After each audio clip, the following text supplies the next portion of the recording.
श्याम आपली आई ना आपल्याला सोडून गेली. कुठं? मामाच्या इकडं गोठ्यावर. कुठं गेली आई? श्याम आपली आई ना आपल्याला सोडून गेली. कुठं? न येणाऱ्या गावाला. म्हणजे श्याम आपली आई ना देवाघरी गेली. शेवटपर्यंत सगळ्यांना म्हणत होती, माझ्या श्यामला बोलवा, माझ्या श्यामला बोलवा, माझ्या श्यामला बोलवा. आला का तो? सारखी दाराकडं बघायची आणि भाऊला म्हणायची, त्याला बोलवा, श्यामला बोलवा. शेवटपर्यंत तुझं नाव घेत होती. आईचे डोळे उघडे राहिले होते. तुझी वाट बघता बघता प्राण निघून गेला. जशी आई गेली असं कळालं, श्यामने बहिणीला मिठी मारली आणि मोठ्याने म्हणाला, आई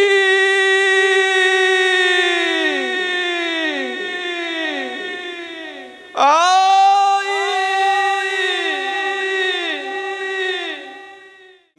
हरी जय जय राम कृष्ण राम कृष्ण हरी.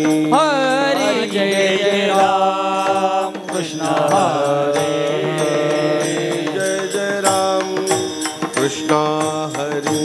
हरी हरी जय जय राम कृष्ण हरे. जय जय राम कृष्ण हरी. हरी हरी जय जय राम कृष्ण हरे. जय जय राम कृष्ण हरी जय राम कृष्ण हरे. जय जय राम कृष्ण हरी जय राम कृष्ण हरे.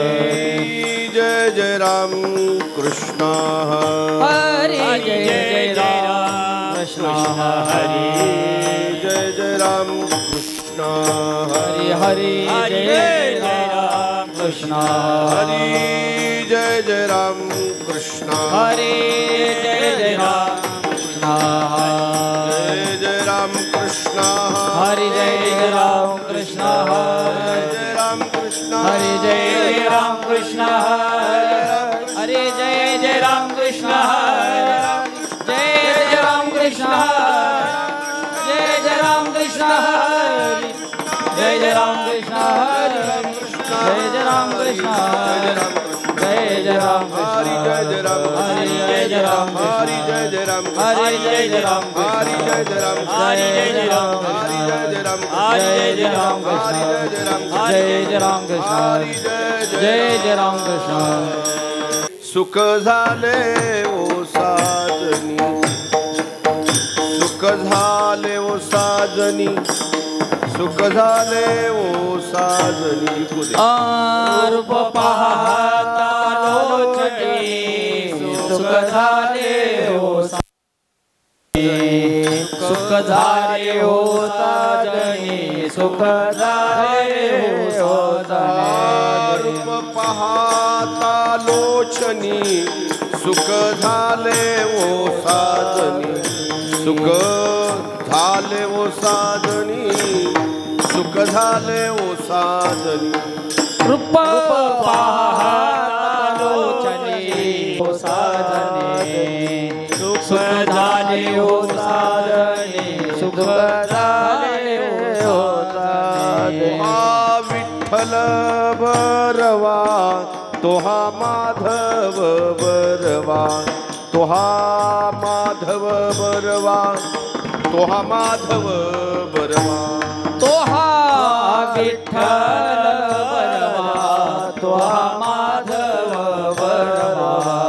तोहा माधव बरवा तोहा माधव बरवा. बहुत सुकृताची जोडी म्हणून विठ्ठली आवडी, म्हणून विठ्ठल आवडी, म्हणून विठ्ठली आवडी. बहुता सुकृताची जोडी म्हणून विठ्ठली आवडी, म्हणून विठ्ठली आवडी, म्हणून विठ्ठली आवडी. तोहा विठ्ठल बर बरवा तोहा माधव बरवा तोहा माधव बरवा तोहा माधव बरवा तोहा विठ्ठल बरवा तोहा माधव बरवा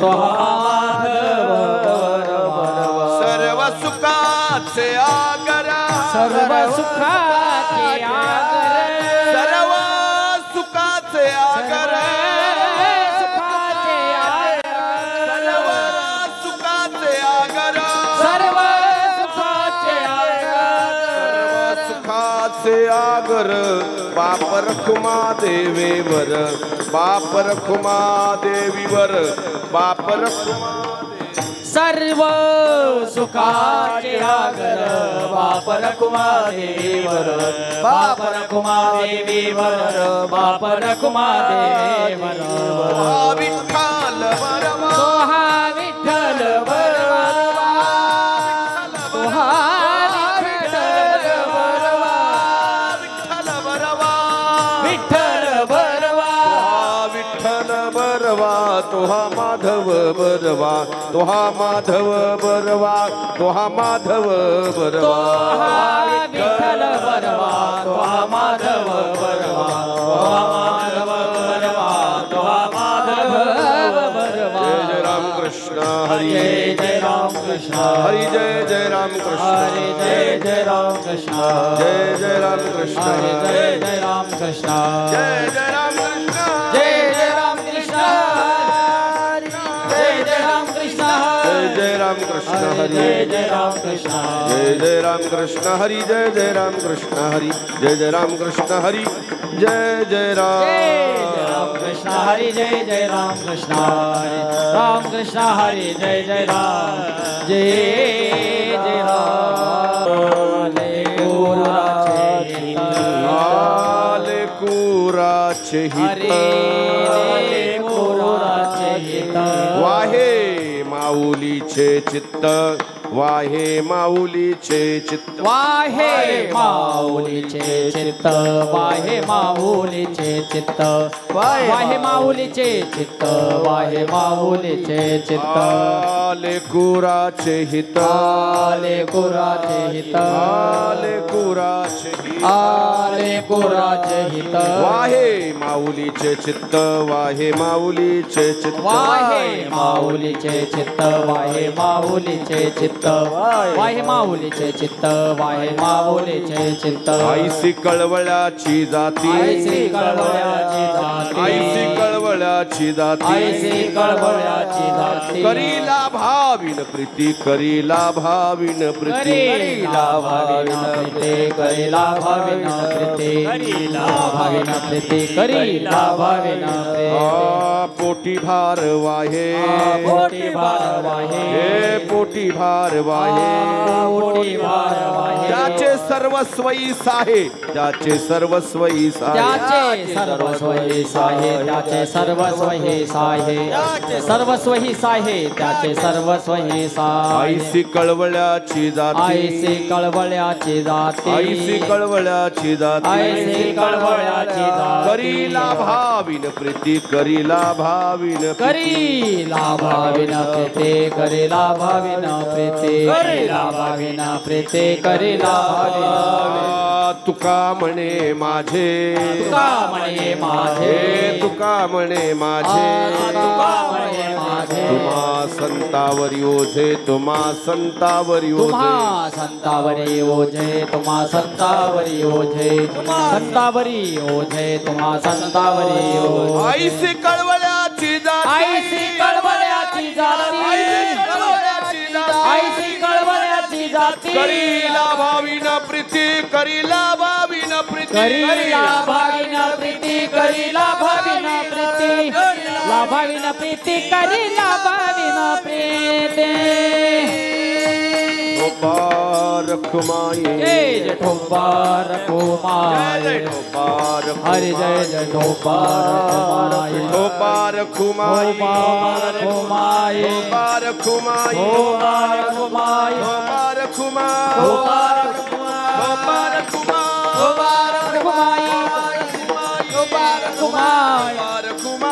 मुबारक हुमायूं मुबारक हुमायूं मुबारक हुमायूं मुबारक हुमायूं मुबारक हुमायूं मुबारक हुमायूं मुबारक हुमायूं लेकुराचे हिता लेकुराचे हिता लेकुराचे हिता लेकुराचे हिता लेकुराचे हिता लेकुराचे हिता लेकुराचे हिता लेकुराचे लेकुराचे हिता लेकुराचे हिता लेकुराचे हिता हिता लेकुराचे हिता लेकुराचे हिता लेकुराचे हिता लेकुराचे हिता लेकुराचे हिता वाहे माऊलीचे चित्त वाहे माऊलीचे चित्त आईसी कळवळ्याची जाते आईसी कळवळ्याची जाती वाहे माऊली ते चित्त वाहे माऊली ते चित्त ऐसी कळवळ्याची जाती ऐसी कळवळ्याची जाती करीला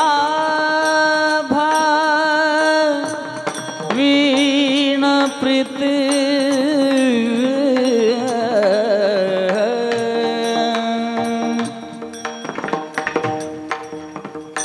करी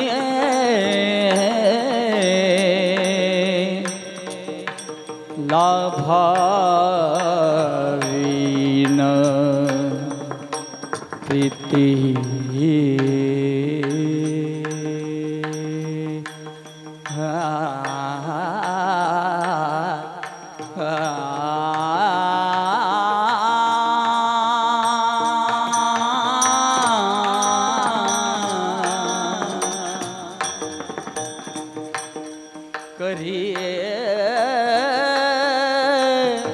लाभाविन प्रीती करे लाभाविन प्रीती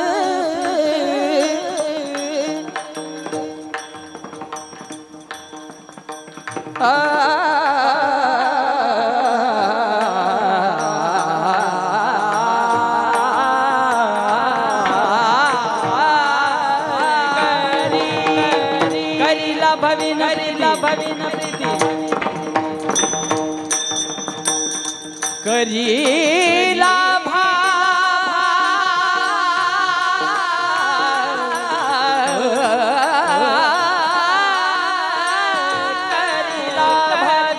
करीला भविन प्रीती करीला भविन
करी लाभा विन प्रीती करी लाभा विन प्रीती ऐसी कळवळ्याची जाती ऐसी कळवळ्याची जाती करी लाभा विन प्रीती करी लाभा विन प्रीती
करी लाभा विन प्रीती करी लाभा विन प्रीती ऐसी कळवळ्याची जाती ऐसी कळवळ्याची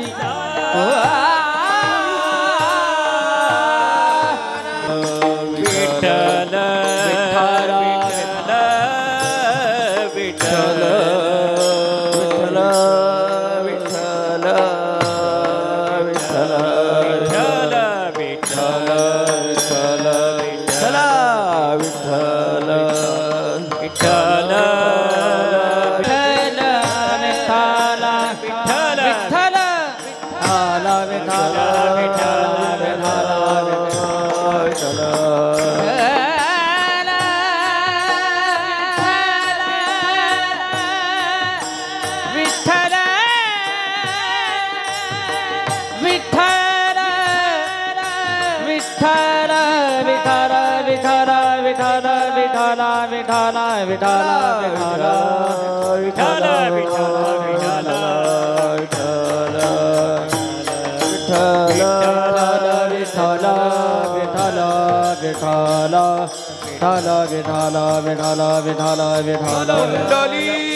वरदे हरी विठ्ठल श्री ज्ञानदेव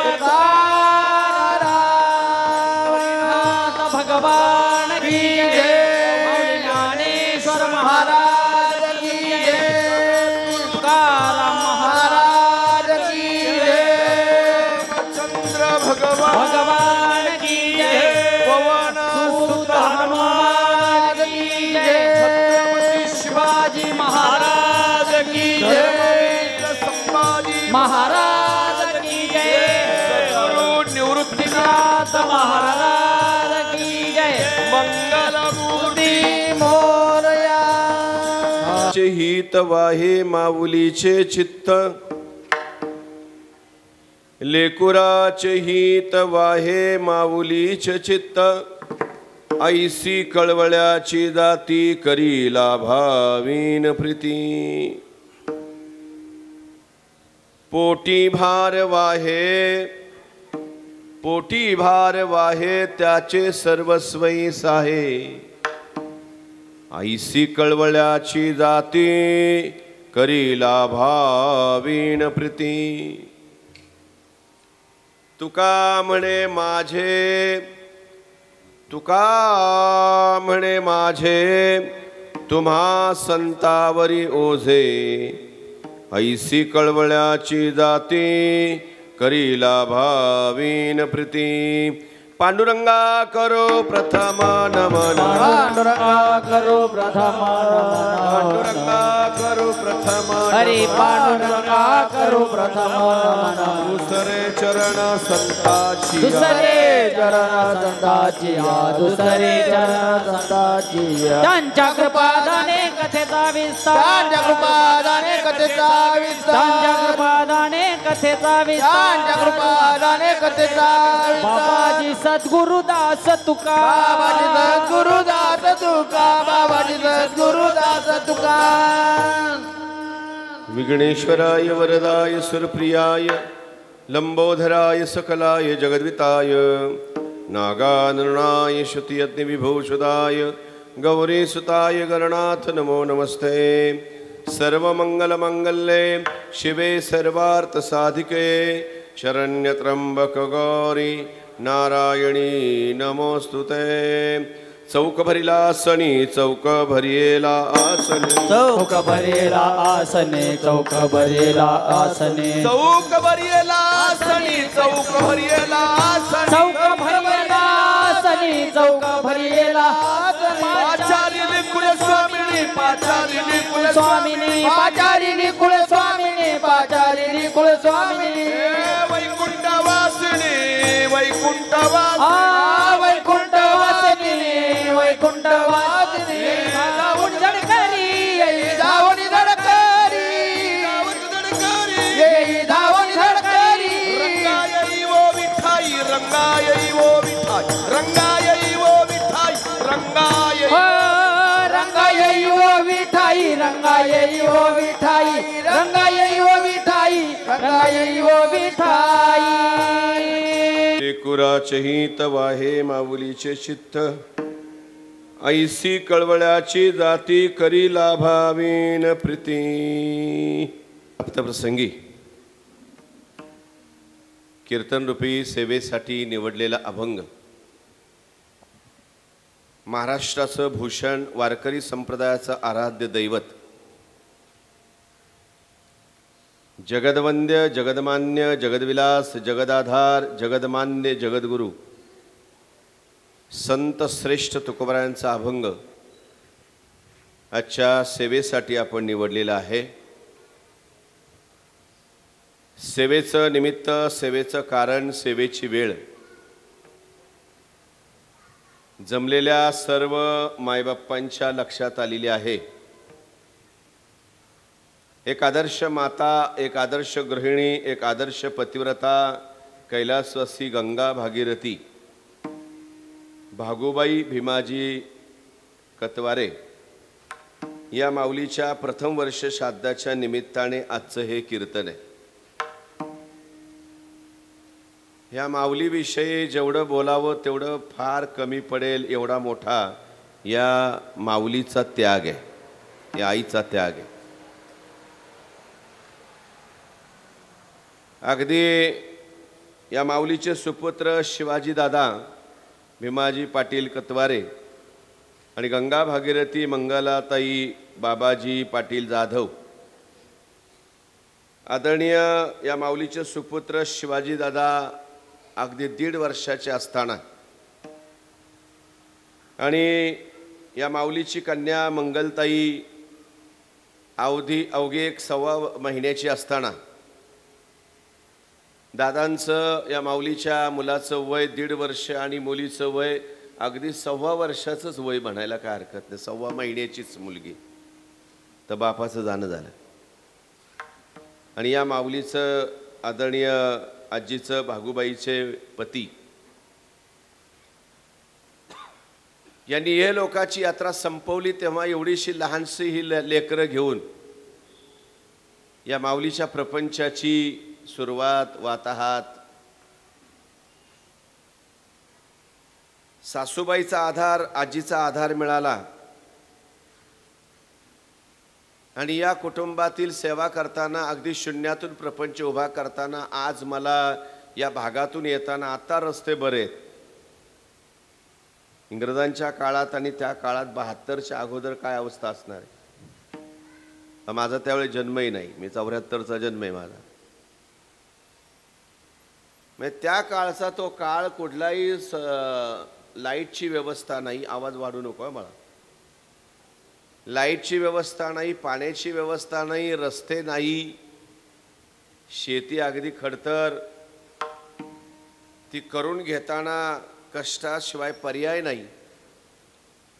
आणि कष्ट म्हणजे अगदी हाडाचं पाणीच करणं, रक्ताचं पाणी करून. आणि अगदी या कष्टातून जीवन काढताना या माऊलीने कसे दिवस काढले असतील. आणि ते आयुष्य सुद्धा या माऊलीला एवढे कष्ट करून सुद्धा 103 वर्षाचं आयुष्य मिळतं. नातवंड जवळजवळ मला त्यांचे नातू सांगत होते का 18 ते 19 नातू आहेत, नाती आहेत, पंथी आहेत. मोठा परिवार या माऊलीच्या माग आहे. आणि प्रपंच करताना, अगदी शून्यातून प्रपंच करताना आपल्या मुलांना वेळेला कोंड्याचा मांडा करून या माऊलीने घास भरवण्यासाठी खूप कष्ट केलेले आहेत. एक वाक्य माझं आयुष्यभर लक्षात ठेवा. ऐन तारुण्यात पती जाऊ नये आणि वृद्धांच्या उतार वयात बायको जाऊ नये.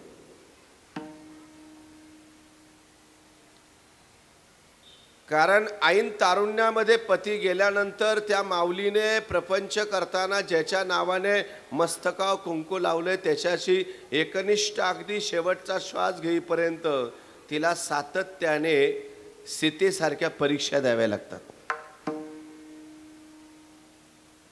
6 महिन्याने प्रभू रामचंद्रांनी सीतेची सोडवणूक केली, रावणाकडून सोडवलं. पण ताब्यात घेताना म्हटले, सीते या जगाला कळू दे तू पतिव्रता आहे. आग्नीमध्ये प्रवेश कर आणि आग्नीतून जर तू शाश्वत जर तशीच निघाली, कुठलाही तुला आग्नीचा स्पर्श न होता तो जर बाहेर आली तर पतिव्रता. सीतेला अग्नी परीक्षा द्यावी लागली समाजासाठी. अजून सांगतो, त्यानंतर प्रभू रामचंद्र अयोध्येला आले. अयोध्येत आल्यानंतर राजकारभार सुरू झाला. एकाने फक्त वाक्य वापरलं, एक बोलला. आपल्या बायकोला भांडताना म्हटला, रामासारखा वेडा नाही. 6 महिने बायको बाहेर होती आणि मग घरात घेतली. प्रभू रामचंद्राने सीतेचा लगेच त्याग करून टाकला. आणि वाल्मिक आश्रमामध्ये लवकुशांचा जन्म झाला. लवकुश जन्माला आले आणि मग त्यांनी त्या मुलांनी आपल्या आईला न्याय मिळावा म्हणून बापाकडे दाद मागितली. प्रभू रामचंद्रांच्या दरबारात जाऊन दाद मागितली का माझी आई एवढी महान पतिव्रता असताना, माझी आई निष्कलंक असताना तुम्ही जे दाग लावलाय तो कोणाच्या म्हणण्याने लावला. राजा, तू स्वतःला आदर्श समजून घेतो आणि तुझ्या राजदरबारामध्ये, तुझ्या या नगरीमध्ये जर असा अन्याय होत असेल तर तू राजा म्हणण्याचा, आदर्श राजा म्हणण्याचं कसं म्हणायचं. वसिष्ठांच्या लक्षात आलं, सर्वांच्या लक्षात आलं ही प्रभू रामचंद्रांची मुलं आहेत. आणि मग प्रभू रामचंद्रांनी त्यांचा स्वीकार केला. आई सीतेला ते मुलं घेऊन आली. प्रभू रामचंद्रांनी लवला आणि कुशला हाक मारली. दोन्ही मुलं बापाकडे पळत गेली. बापाने दोन्ही मुलांना मांडीवर घेतलं. सीता वाट पाहत होती, आता तरी माझा पती म्हणेन आमच्या सिंहासनाच्या शेजारी येऊन बसा. पण प्रभू तिला म्हणेना तू येऊन बस. मग सीता म्हणाली, आपल्या मुलांना हाक मारली. ही मुलंही म्हणाली, बाबा आईला का नाही हाक मारली. तेव्हा प्रभू रामचंद्र म्हणतात, या अयोध्या नगरीला कळू दे तू महान पतिव्रता आहेस. अग्नीमध्ये प्रवेश कर आणि अग्नी परीक्षा पुन्हा एकदा दे. आणि अग्नी परीक्षा देताना या अग्नीतून जर तू बाहेर आलीस आणि अग्नीने तुला जर स्पर्श केला नाही तर या नगरीला कळेल तू महान पतिव्रता आहे. सीता म्हणते एवढी परीक्षा एकदा दिली आहे आणि पुन्हा जर या अयोध्या नगरीला माझी पतिव्रतेची माझी पातिव्रत्याची परीक्षाच बघायची असेल तर या क्षणाला रघुनंदन प्रभू रामचंद्र स्वप्नात सुद्धा परपुरुषाचा मनात स्पर्श झाला नाही. स्वप्नात सुद्धा मी रामाशिवाय दुसऱ्या पुरुषाचा मनात सुद्धा विचार आलेला नाही. जर आला असेल आणि मी जर खरीच पतिव्रता असेल तर या क्षणाला धरणीकंप होईल आणि ही धरणी माता मला तिच्या पोटामध्ये धारण करून नेली. विजांचा कडकडाट झाला, मेघांचा गडगडाट झाला, धरणीकंप झाला, सीता धरणीमध्ये गुप्त झाली. जिवंतपणी परीक्षा द्यावी लागली आणि आयुष्यभर तिला पतिव्रतेला परीक्षा द्यावी लागते. या तारेच्या कसरतीवरून ही माय चालली. ऐन तारुण्यात पती गेल्यानंतर त्या पतिव्रतेला किती वेदना असतात हे ज्याच्या बियाला बेतलंय त्यालाच कळतं. विठ्ठल विठ्ठला विठ्ठला विठ्ठला विठ्ठला विठ्ठला विठ्ठला. कारण हा समाज आणि समाजामधली लोकांची मोकळी तोंड. बरं का, माझं एक वाक्य लक्षात ठेवा, हा समाज कोणाला चांगलं म्हणत नाही आणि सत्यवादाला तर त्रासच आहे. जेवढं तुम्ही वाईट वागाल तेवढं अनुमोदन आणि तुम्ही जेवढं चांगलं वागाल तेवढा विरोध. ज्या राजाने आपलं सगळं आयुष्य हिंदू धर्म उभा करण्यासाठी घालवलं त्या छत्रपतींचं एक वाक्य आहे. ते म्हणायचे मला मुघलांपासून अजिबात भीती वाटत नाही. कारण महाराजांच्या बऱ्याच महत्वाच्या खात्यांवर मुस्लिम होते. मदारी मेहतरनी महाराजांना आग्र्यावर सुटण्यासाठी मदत केली. आग्र्यावर सुटताना छत्रपती शिवाजी महाराजांना सोडवण्याचं काम औरंगजेबाच्या मुलीने आणि औरंगजेबाच्या बहिणीने साथ दिली. ते म्हणायचे आम्हाला मुघलांपासून नाही भीती वाटत. आम्हाला जर भीती कोणापासून असेल तर आप्तवर्गीय भावकी आमचेच आम्हाला त्रासदायक आहेत. सरदेसाईंच्या वाड्यात संभाजी महाराज लपलेत किंवा संभाजी महाराज तिथं आराम करतात हे कोणी दाखवलं? मुघलांनी, मुस्लिमांनी, तुर्कींनी, अरबींनी. दाखवणारे कोण होते? आपलेच होते. 17 वेळा पृथ्वीराज चव्हाण आपली माणसं जेव्हा आपल्या माणसाला संपवतात आणि फितूर होतात, फितुरी करणाऱ्यांचा कधीच या जगामध्ये कधीच सत्कार झालेला नाही. त्यांचे पुतळे बांधले गेले नाहीत. संताजी घोरपड्याने जेव्हा संताजी घोरपड्यांचं शिर जेव्हा त्या नागोजी मानेने औरंगजेबाला दाखवलं, औरंगजेबाने विचारलं कसं मारलं? म्हणले काय नाही, पूजा करत होता, मागच्या बाजूने गेलो तलवार टाकली. औरंगजेबाने एक वार त्या मस्तकाकडे पाहिलं, नागोजी मानेकडे पाहिलं. नागोजी मानेला वाटलं आता मला फार मोठी जहागीर मिळणार. तेव्हा नागोजी मानेकडं संताजी घोरपड्यांच्या मस्तकाकडे पाहून औरंगजेब म्हणतो इसका भी सिर काट डालो, इसका भी सिर कलम किया जाए, इसका भी सिर काट डालो. तेव्हा दरबारातल्या सगळ्यांच्या पायाखालच्या जमीन सरकली आणि नागोजी मानेच्या पायाखालची जमीन सरकली. औरंगजेबाचा प्रधान म्हणतो अन्याय कर रहे आप.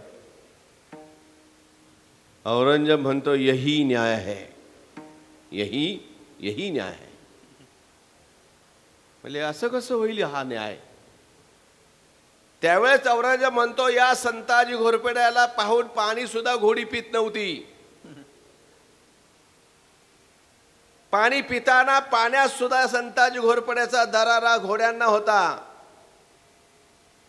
आणि अशा महान योद्ध्याला याने पूजा करताना मारलं.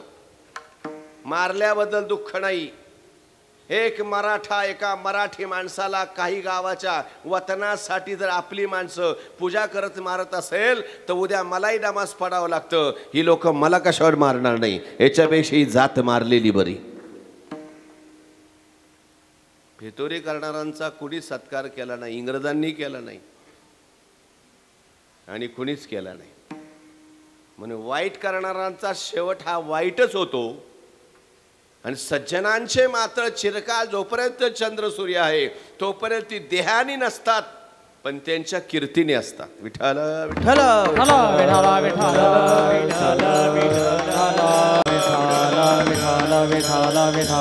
म्हणून या माऊलीला शतवार प्रणाम करावा, शतवार नमस्कार करावा, शतवार या माऊलीच्या चरणावर मस्तक ठेवावं. असं आयुष्य या माऊलीने काढलेलं आहे. सोपं आयुष्य नाही. मुलं लहानची मोठी करताना, काही नसताना प्रपंच उभा करायचा हे सोपं नाही. आता बोलायला सोपं जातंय, तिने सहन केलंय. आत्ताची असती तर पोरं टाकून पळून गेली असती, निघून गेली असती. का सहन करू म्हणली? आता काळ बदललाय. पण बापाच्या नावासाठी आमची आई भांडी घासायला नदीवर जायची. ती शेजारची काकू यायची आणि असा हंडा बाजूला ठेवायची आणि आमच्या आई बरोबर गप्पा मारत असायची. ती म्हणायची, आत्या रात्री उपवाशी झोपले. सगळ्यांच्या अगोदर उठते, सगळ्यांच्या नंतर झोपते. एवढंच काय आत्या, मरल पण काम चुकणार नाही एवढं करून सुद्धा पोटात पोटभर खायला मिळत नाही. सासू कधी नीट बोलत नाही, दीर कायम धावून येतो, नवरा कधीच माझी बाजू घेत नाही, तो जनावरांना कमी मारतो, एवढं मला मारतो. आता मला असं वाटतं मरून जावं. मग आमची आई म्हणायची, का मरत नाही?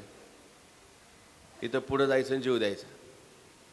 ती म्हणायची, आत्या मी मेले तर माझ्यासाठी कोण रडायला आहे आणि माझ्याबद्दल कोणाला वाईट लागणार आहे?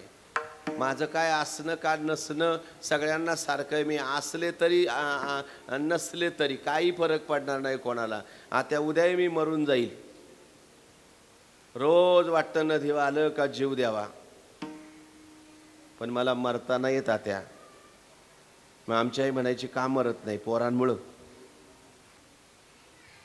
पोरांमुळं ती अशी मान हलवायची, नाही महाराज. पण नवऱ्यामुळं ती म्हणली, अजिबात नाही. मग कोणासाठी जगती? मरायला घाबरती का? मग ती म्हणाली, मरायला घाबरत नाही, पोरांसाठी जगत नाही, नवऱ्यासाठी जगत नाही. आत्या फक्त जगते माझ्या बापाच्या नावासाठी. माझ्या बापाकडं कुणी असं बोट करायला नको, याच्या पोरीने असं केलं. माझ्या बापाला कुणी असं म्हणायला नको, याची पोराशी. माझ्या बापाला मान खाली घालायची वेळ येऊ नये ना, म्हणून आत्या जीवन जगते आणि जाळते. तसं या माऊलीने बापाच्या नावासाठी ज्या घरात आली, 2च लेकरानं आयुष्य जाळलं. हे सोपी गोष्ट नाही. आणि अशी आई होणं फार कमी मित्रांनो. कोणासाठी केलं असेल? फक्त आपल्या लेकरांसाठी. अभंगाचं पहिलं चरण.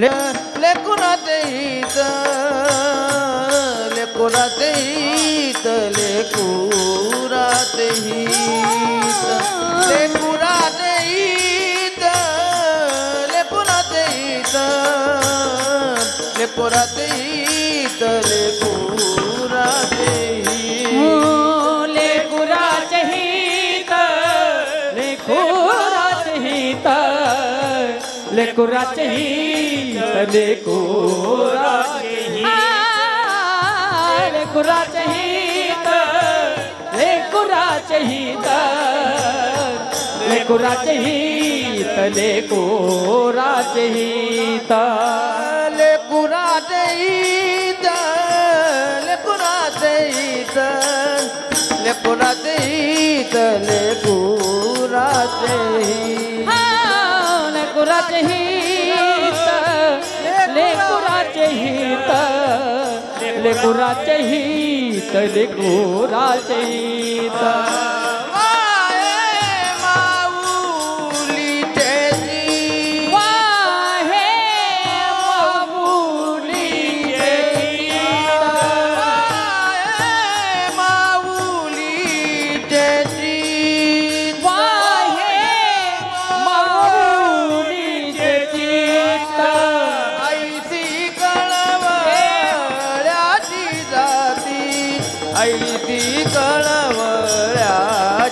जाती ऐती कळवळ्याची जाती ऐती कळवळ्याची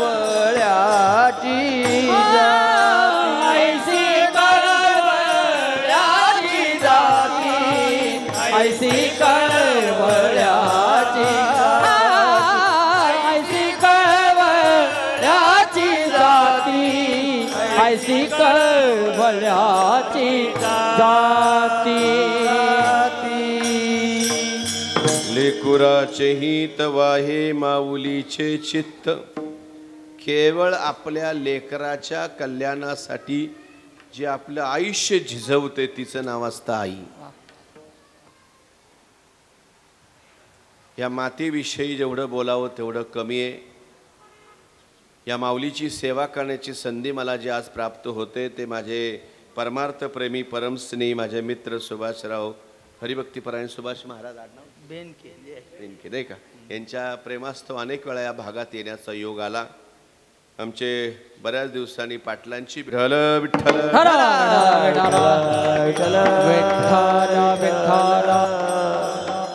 मातृत्व सांगत असताना मी एक वाक्य नेहमी वापरत असतो. दररोजच्या जेवणाची काळजी करते आई आणि आयुष्याच्या जेवणाची काळजी करतो बाप. घरातलं मांगल्य असतं ते आई, पण घरातलं अस्तित्व मात्र असतो पिता. पाजण्यासाठी झुरत असते आई आणि पिण्यासाठी झुरत असतं बाळ. पाजून तृप्त होते आई आणि पिऊन तृप्त होतं बाळ. रायगडावर दूध घालायला गेलेली गवळण खाली येत होती, बाळाला पाजण्यासाठी झुरत होती आणि तिचं लेकरू दूध पिण्यासाठी झुरत होतं. घरी आली, दरवाजाला लाथ मारली, दरवाजा उघडला, बाळाला मांडीव घेतलं, ती पाजून तृप्त झाली आणि बाळ दूध पिऊन तृप्त झालं. अंगावरचा पदर ओढायला गेली तेव्हा लक्षात आलं अर्धी साडी किल्ल्यालाच. महाराजांनी तिला विचारलं कशासाठी केलं. या कड्यावरनं उतरू शकते फक्त पाण्याची धार आणि हा कडा चढू शकतो फक्त वारा. इथून कशी उतरली. ती म्हणाली महाराज आता जर उतर म्हणाले तर नाही उतरता येणार. तेव्हा बाळाला पाजण्यासाठी झुरत होते, बाळ पिण्यासाठी झुरत होतं. बाळाला पाजून तृप्त झाले, बाळ दूध पिऊन तृप्त झालं. तेव्हा पदर ओढायला गेले तेव्हा लक्षात आलं अर्धी साडी किल्ल्यालाच. महाराज ना कुठली चोरी ना कुठली लबाडी, फक्त लेकरासाठी केलं राजं. तिथे महाराजांनी बुरुंज बांधून घेतला, न कोणी परत धाडस करायला, आणि तिचंच नाव दिलं हिरा कर्णीचा बुरुंज, हिरकणीचा बुरुंज म्हणून. रायगडावर आजही साक्ष देतोय आई बाळासाठी काय करू शकते. विठ्ठल विठ्ठल विठ्ठल काय नाही माता गौरवित बाळा, काय नाही माता गौरवित बाळा, काय नाही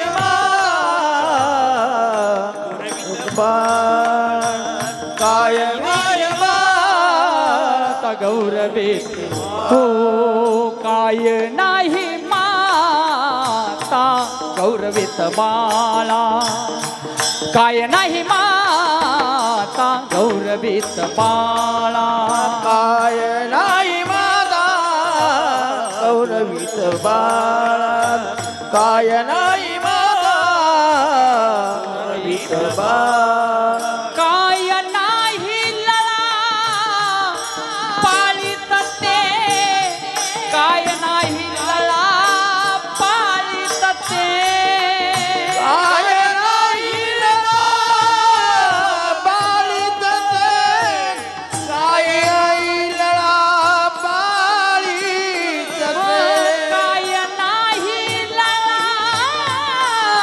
पाळीत ते, काय नाही लळा पाळीत ते, काय नाही गळा पाळीत ते, काय नाही लळा पाळीत ते, काय नाही त्याची करीत ते सेवा, काय नाही त्याची करीत ते सेवा, काय नाही त्याची करीत ते सेवा काय नाही त्याची करीत ते सेवा.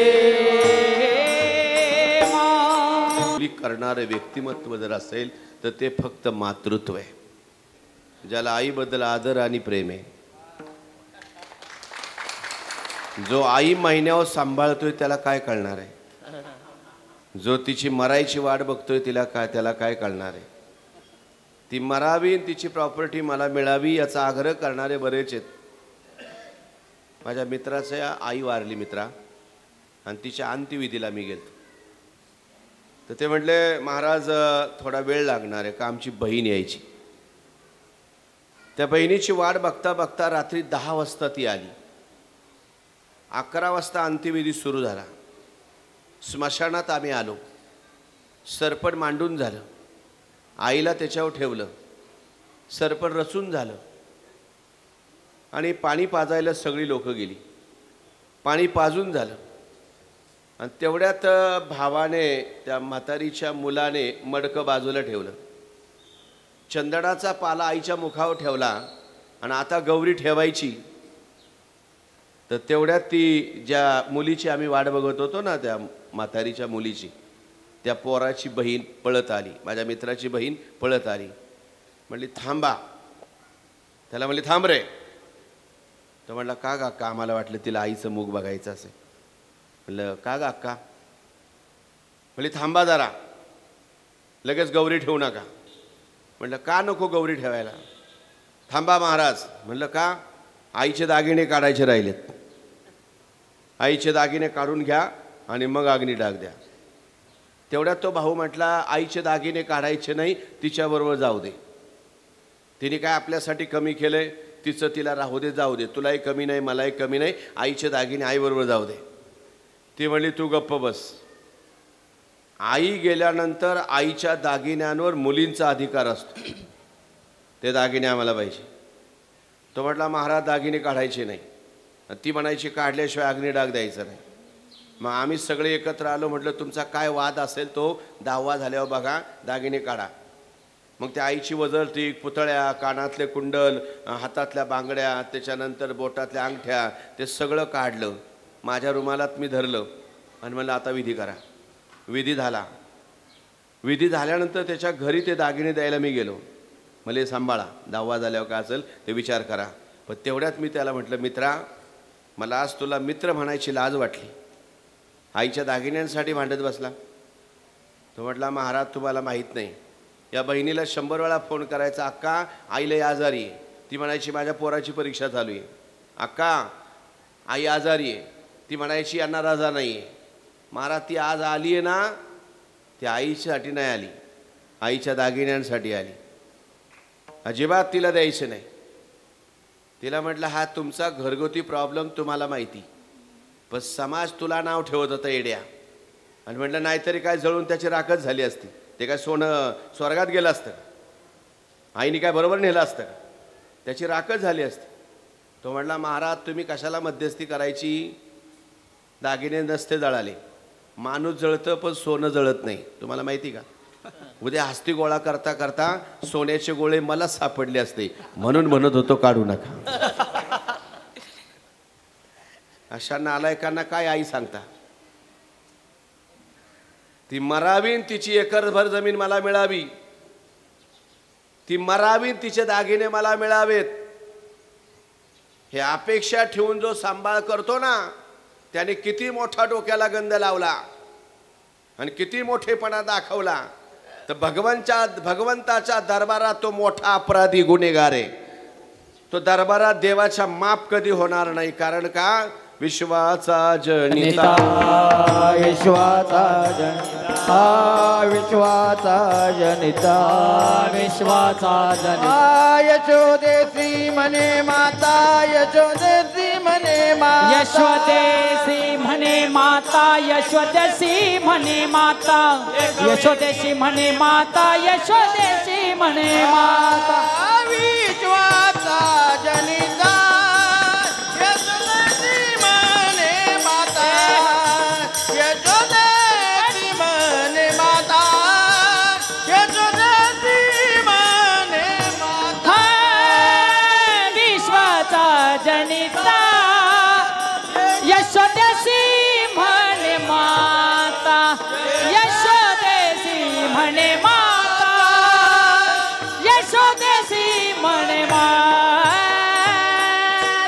यशोदेसी म्हणतो माता, ऐक ऐक सखये बाई, नवल तुला सांगू काही.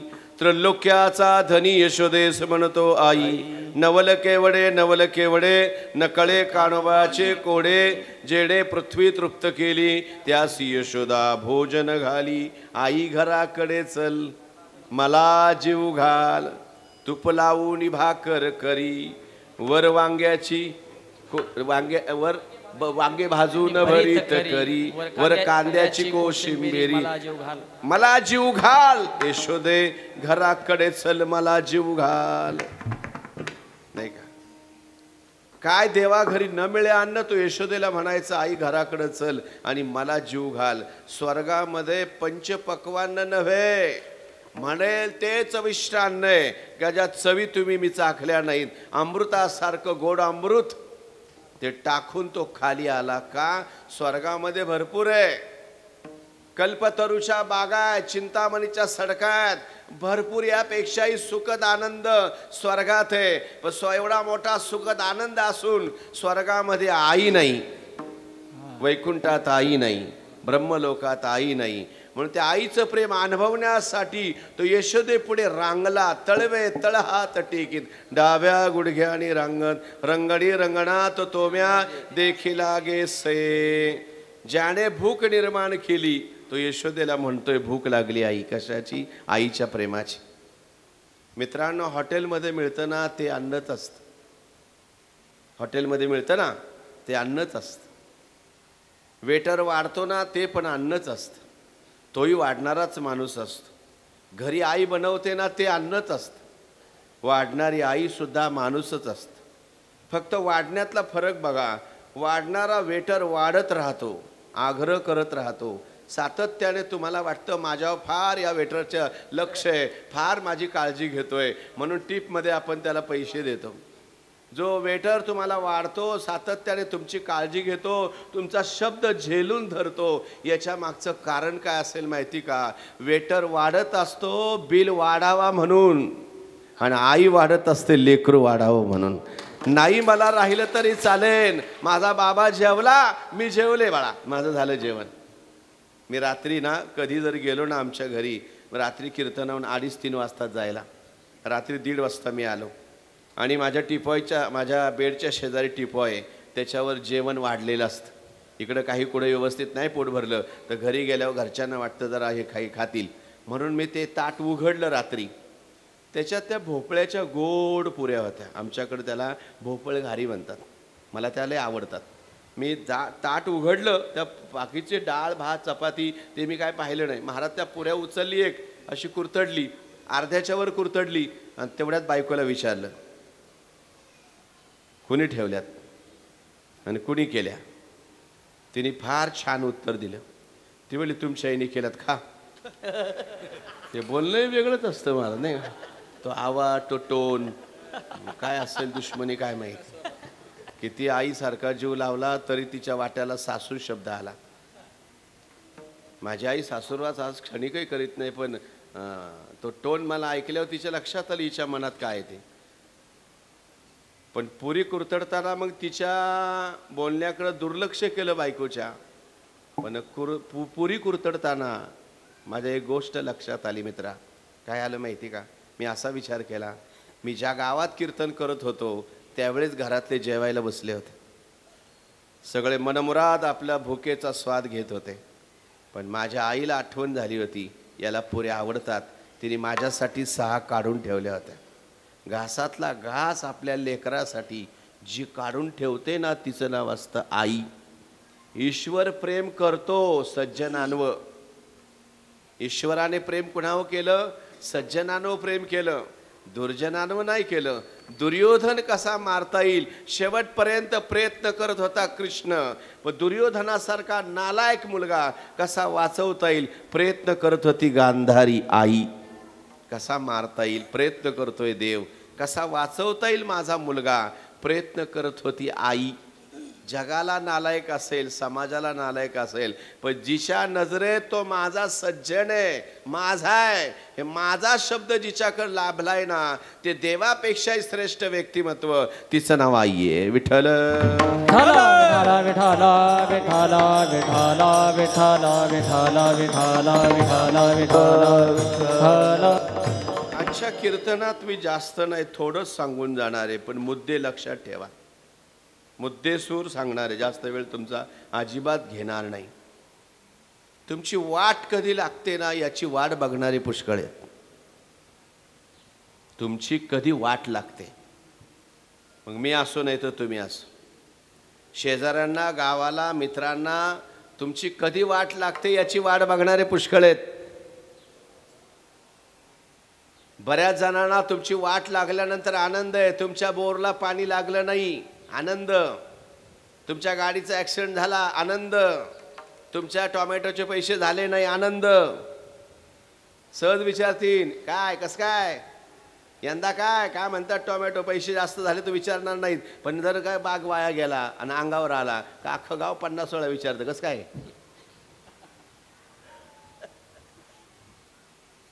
एक लक्षात ठेवा माझं वाक्य, तुमची वाट कधी लागते ना याची वाट बघणारे पुष्कळ आहेत.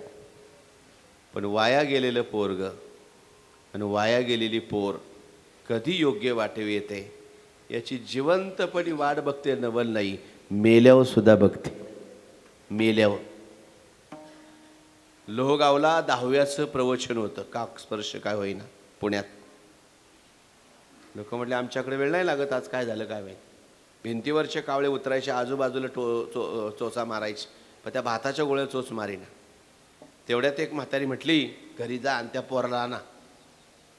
तेवढ्यात एक तरुण पोरं पळत गेली, रिक्षा करून आली, तर एक अपंग माणूस 50-55 वर्षाचा, पोलिओने दोन्ही पायाशी वाकडे झालेले, पोट भलं मोठं, त्याच्यात मतिमंद, भलं मोठं डोकं, लाळा गळतायत, त्याला उचलता येईना म्हणून झोळीत आणलं होतं आणि असं खुर्चीत आणून बसवलं. सगळ्यांची चर्चा सुरू झाली, म्हातारीचं पोरग आहे, म्हातारीचा मुलगा आहे. मग तेवढ्यात जी म्हातारी म्हणली पोराला घेऊन या, ती शेजारची म्हातारी म्हटली कुणीतरी उभं राहा रे, आणि तिला म्हणा याला सांभाळू आम्ही. त्याला 2 भाऊ होते, 2 बहिणी होत्या, कोणीच पुढं जाईना. त्यांना असं वाटलं पुढं जावं आणि आईला म्हणावं याचा सांभाळ आम्ही करू, आणि जर म्हातारी शिवली ते आपल्या घरी न्यावं लागेल. तर कोणीच तयार होईना. मग स्वतः ती शेजारची म्हातारी, ना नाथ्यातली ना गोत्यातली, ना धर्मातली ना जातीतली, ती उभी राहिली. म्हणजे हौशे तुझ्या पोराचा सांभाळ मी करते. काय लागतं त्याला, आंघोळ घालावंच लागेल ना, घालील. जेवायला द्यावं लागेल ना, देईल. कारण त्याला आंघोळ घातल्याशिवाय तू आंघोळ केली नाही, कोणाच्या लग्नाला गेली नाही, कोणाच्या पूजेला गेली नाही, कोणाच्या कीर्तनाला गेली नाही, कोणाच्या प्रवचनाला गेली नाही. सातत्याने त्याची काळजी तुला असायची ना. त्याला खांद्यावर घेतल्याशिवाय, कडेवर घेतल्याशिवाय कुठं फिरली नाही. मी सांभाळीन त्याला. तो जेवल्याशिवाय तू जेवली नाही, आणि तो जेवल्याशिवाय आम्ही पण जेवायचं नाही. शिवावशे तरी ती शिवेना. मग ती म्हातारी त्या पोराजवळ गेली, त्या माणसाजवळ, आणि असं पोटाशी धरलं. म्हणजे बाळ्या मी सांभाळीन तुला. आणि ते मतिमंद होतं, त्याला वाटलं माझीच आई आहे. त्याने अशा हाताने त्या म्हातारीच्या कमरेला मिठी मारली, रडायला लागला. तर रडताना त्याला असं म्हणायचं आहे, आई 8 दिवस कुठं गेली होती, मला कोणी आंघोळ नाही घातली. आई 8 दिवस कुठं गेली होती, मला कोणी वेळेवर जेवायला नाही दिलं. आई 8 दिवस कुठं गेली होती, मला संडास बाथरूमला कोणी नेलं नाही. आई आई सगळ्या कपड्यांचा वास येतोय आई. आणि ते रडायला लागला. आणि मग ती म्हणली हौशे बघ तुझ्यासारखं सांभाळीन मी. त्या भिंतीवरचे कावळे खाली आले. एक कावळा उडी मारत मारत पुढे आला आणि भाताच्या गोळ्याला चोच मारली. इतक्या जोराने समाजाने टाळ्या वाजवल्या. म्हातारी शिवली म्हणून नाही, समाजाच्या लक्षात आलं त्या आईचा जीव त्या अपंग पोरात अडकला होता. जेव्हा त्याला सांभाळायचं त्या म्हातारीने विश्वासाने सांगितलं, तेव्हा आई शिवली. जिवंतपणी जगत होती त्याच्यासाठी, आणि मेल्यानंतर सुद्धा थांबली होती त्या अपंग वाया गेलेल्या पोरासाठी. एवढं करती ना, तिचं नाव असतं जीवा परिस बाळ पडिये माते, पडिये माते. जीवा परिस बाळ पडिये माते, जीवा पडिये परिस बाळ माते. जीवा परिस बाळ पडिये माते. आंधळे पांगळे अनर्गळ आंधळे पांगळे मुखे अनर्गळ आंधळे पांगळे मुखे अनर्गळ आंधळे पांगळे मुखे अनर्गळ जीवा परिस बाळ पडिये माते जीवा परिस बाळ पडिये माते माते जीवा परिसमाळ पडिये माते माते जीवा परिसमाळ पडिये माते. आपली माणसं मोठी करायला शिका. बाहेरच्या राज्यात येऊन लोक मोठी झाली आणि आपण आपल्या जमिनी विकल्या. मग ते शहाणे का आपण शहाणे? बघा, आपणच आपल्या जमिनीवर ती मोठी झाली आणि आपल्याला महत्त्व कळालं नाही. हे महत्त्व जाणून घ्या आणि आपल्या धर्मावर प्रेम करा, आपल्या माणसांवर प्रेम करा, आपली माणसं मोठी करा. ज्यावेळेस तुम्ही दुसऱ्याला मोठं म्हणायला शिकाल तेव्हा तुम्ही आपोआप मोठे झालेले असाल. पहिलं दुसऱ्याला मोठं म्हणायला शिकावं. कोणी असू द्या, लहान असू द्या, साधा असू द्या, मोठं म्हणा. मोठी माणसं मोठ्या हृदयाची असतात, मोठी माणसं मोठ्या मनाची असतात. ती लहानांना सुद्धा आवजावं घालूनच बोलतात. एवढी मोठी माणसं असतात ती. आम्हाला दुसऱ्याला मोठं म्हणायची सवय नाही, त्याच्यामुळे आम्हाला मोठं म्हणावं याच्यासाठी नटून ठटून उभं राहावं लागतं. मला मोठं म्हणा, विठ्ठल विठ्ठल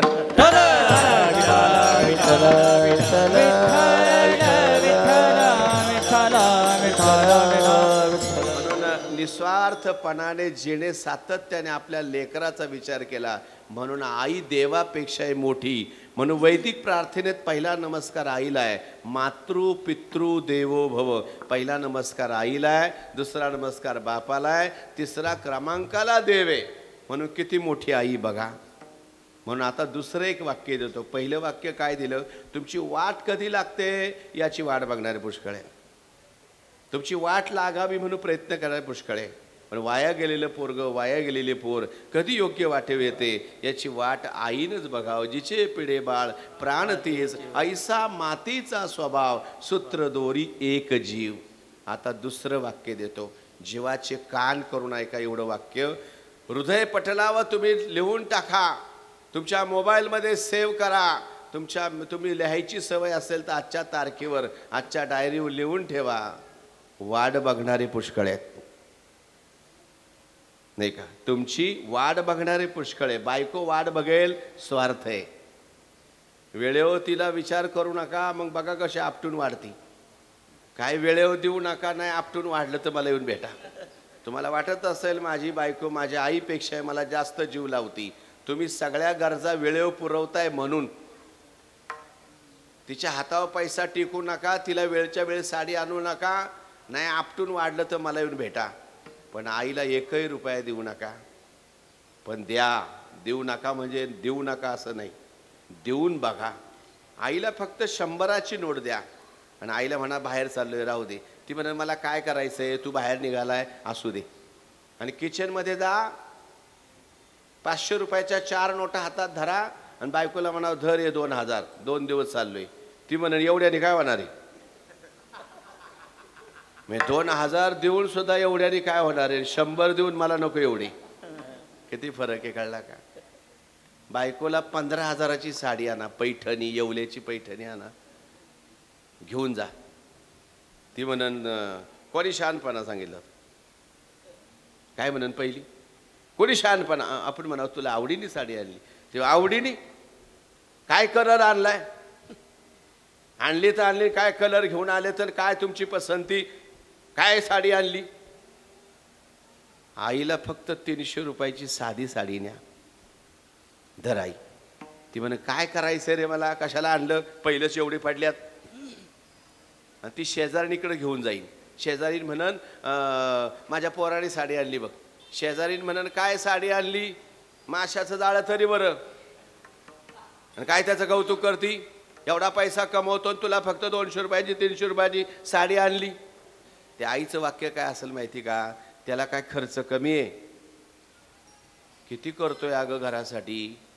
आणि खरं सांगू का, मला तरी कुठं जायचंय नाचायला, पण त्याने आणली ना आठवणीनी. हे प्रेम बघा. आईची तुम्हाला ओळखायची असेल तर अभ्यास करून बघा. मेल्यानंतर रडण्यात काही मजा नाही. फोटोला धरून रडणं काही उपयोगाचं नाही. आई असताना कुशीत बसा, जवळ जा, अलगद अशी कुशीत मान ठेवा, तिच्या मांडीवर मान ठेवा आणि तिने डोक्यावर हात फिरू द्या. स्वर्गीय सुखाचा आनंद मिळतो. भगवंताने सुद्धा एवढा मायेने हात फिरवला नाही. तो मायेने हात फिरवताना विचार करतो याचं पुण्य किती आहे. तुमचं पुण्य पाहून देव कृपा करतो. तुमचं काही पुण्य नसू दे, तुम्ही किती शिव्या देऊ दे, तुम्ही किती वेळा धावून जाऊ दे, ते रे म्हणे बाबा बरं नाही का रे, ए पोरा कालपासून बघते मी तुझा चेहरा पडलाय, काय दुखतंय का रे, हे मी काय विचारते तुला, काय दुखतंय का रे. आपल्याच मनाला लाज वाटते, आपण एवढं काल धावून बोललो तरी आज विचारायला आली. हे प्रेम मेल्यानंतर नाही मिळत. असेपर्यंत जीव लावा, असेपर्यंत बरं का. माझं एक आजच्या कीर्तनातून अजून एक वाक्य घ्या. असताना केलं जातं ते दर्शन आणि गेल्यानंतर दाखवलं जातं ते प्रदर्शन. आई असताना कधी पाद्यपूजा केली, कधी तिच्या पायावर पाणी घातलं, तिरडीवर पाणी घालण्यात काय मजा आहे. आई निघाल्यानंतर तिचे पाय धुण्यात काय मजा आहे. असताना कधी तिच्या पायावर पाणी घातलंय. आईची पाद्यपूजा जर केली तर सकळ तीर्थांची धुरे जी का असती ही माता पित्रे. सगळी तीर्थ जिच्या पायाजवळ आहेत. नका कुठली तीर्थयात्रा करू, फक्त आईची पाद्यपूजा करायला पाणी प्या, सगळ्या तीर्थांचं तुम्हाला पुण्य लाभन. पण ते निघताना नका धू, असताना धुवा. आईचा दावा काय मोठा घालता, आईचं श्राद्ध काय मोठं घालायचं, त्यापेक्षा आईचा वाढदिवस मोठा घाला. आज जर ही आई असती, अशी स्टेजवर बसली असती, सगळा एवढा समाज पाहायला असता, म्हणले असते लेकीला, म्हणाले असते सोनाला, आता उद्याही गेले तर काय हरकत नाही, माझ्यासाठी लई लोक आली. आणि म्हणाले असते शेवटच्या श्वासापर्यंत, माझ्या पोराने लय खर्च केला महाराज, माझी पोरं लई चांगली आहे, शेवटपर्यंत या माऊलीची सेवा या कुटुंबाने. आता मागाशी नातवंड पतवंड रडत होती, सहज सहज डोळ्यात पाणी येत होतं, आठवणींचा उमाळा दाटून येत होता. शेवटपर्यंत नातांनी सुनांनी नवे नवे पंथीनी सगळ्यांनी या म्हातारीची सेवा केली. केस विस्कटली आवरायची, कपडे घालायची धरू लागायचं, उठायचं बसायचं, सातत्याने आजी आजी आजी आजी करत करत सगळ्यांना हवं व्हावंसं वाटणारं व्यक्तिमत्व, हे महान व्यक्तिमत्व गेलं. विठ्ठल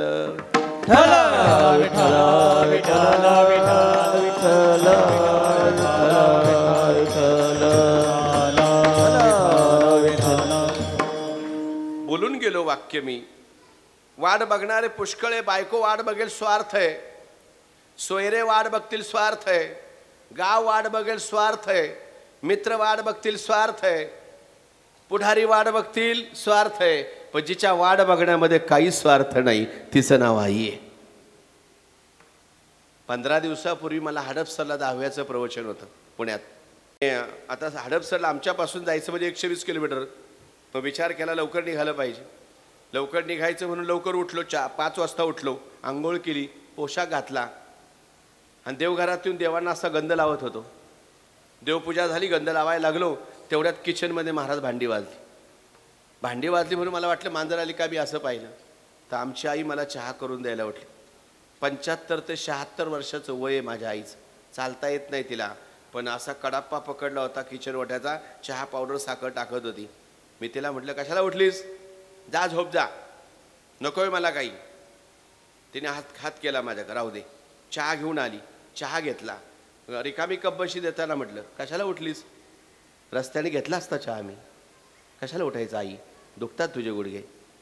इतकं छान उत्तर दिलं. ती म्हटली गणोबा तू जर असाच गेला असताना आता तर दिवसभर मनाला लागलं असतं. काही घेतलं नाही, तसाच गेलाय. त्याला कोणी कपभर चहासुद्धा दिला नाही, तसाच गेलाय. त्याला चहा करून द्यायला सुद्धा कोणी उठलं नाही, तसाच गेलाय. आता तू चहा घेतला, बरं वाटलं, काही खायला आणू का, सावकाश जा, लवकर ये. रिकामी कपबशी तिच्या हातात दिली, ती किचनमध्ये गेली. मी तिच्याकडे पाहत विचार केला.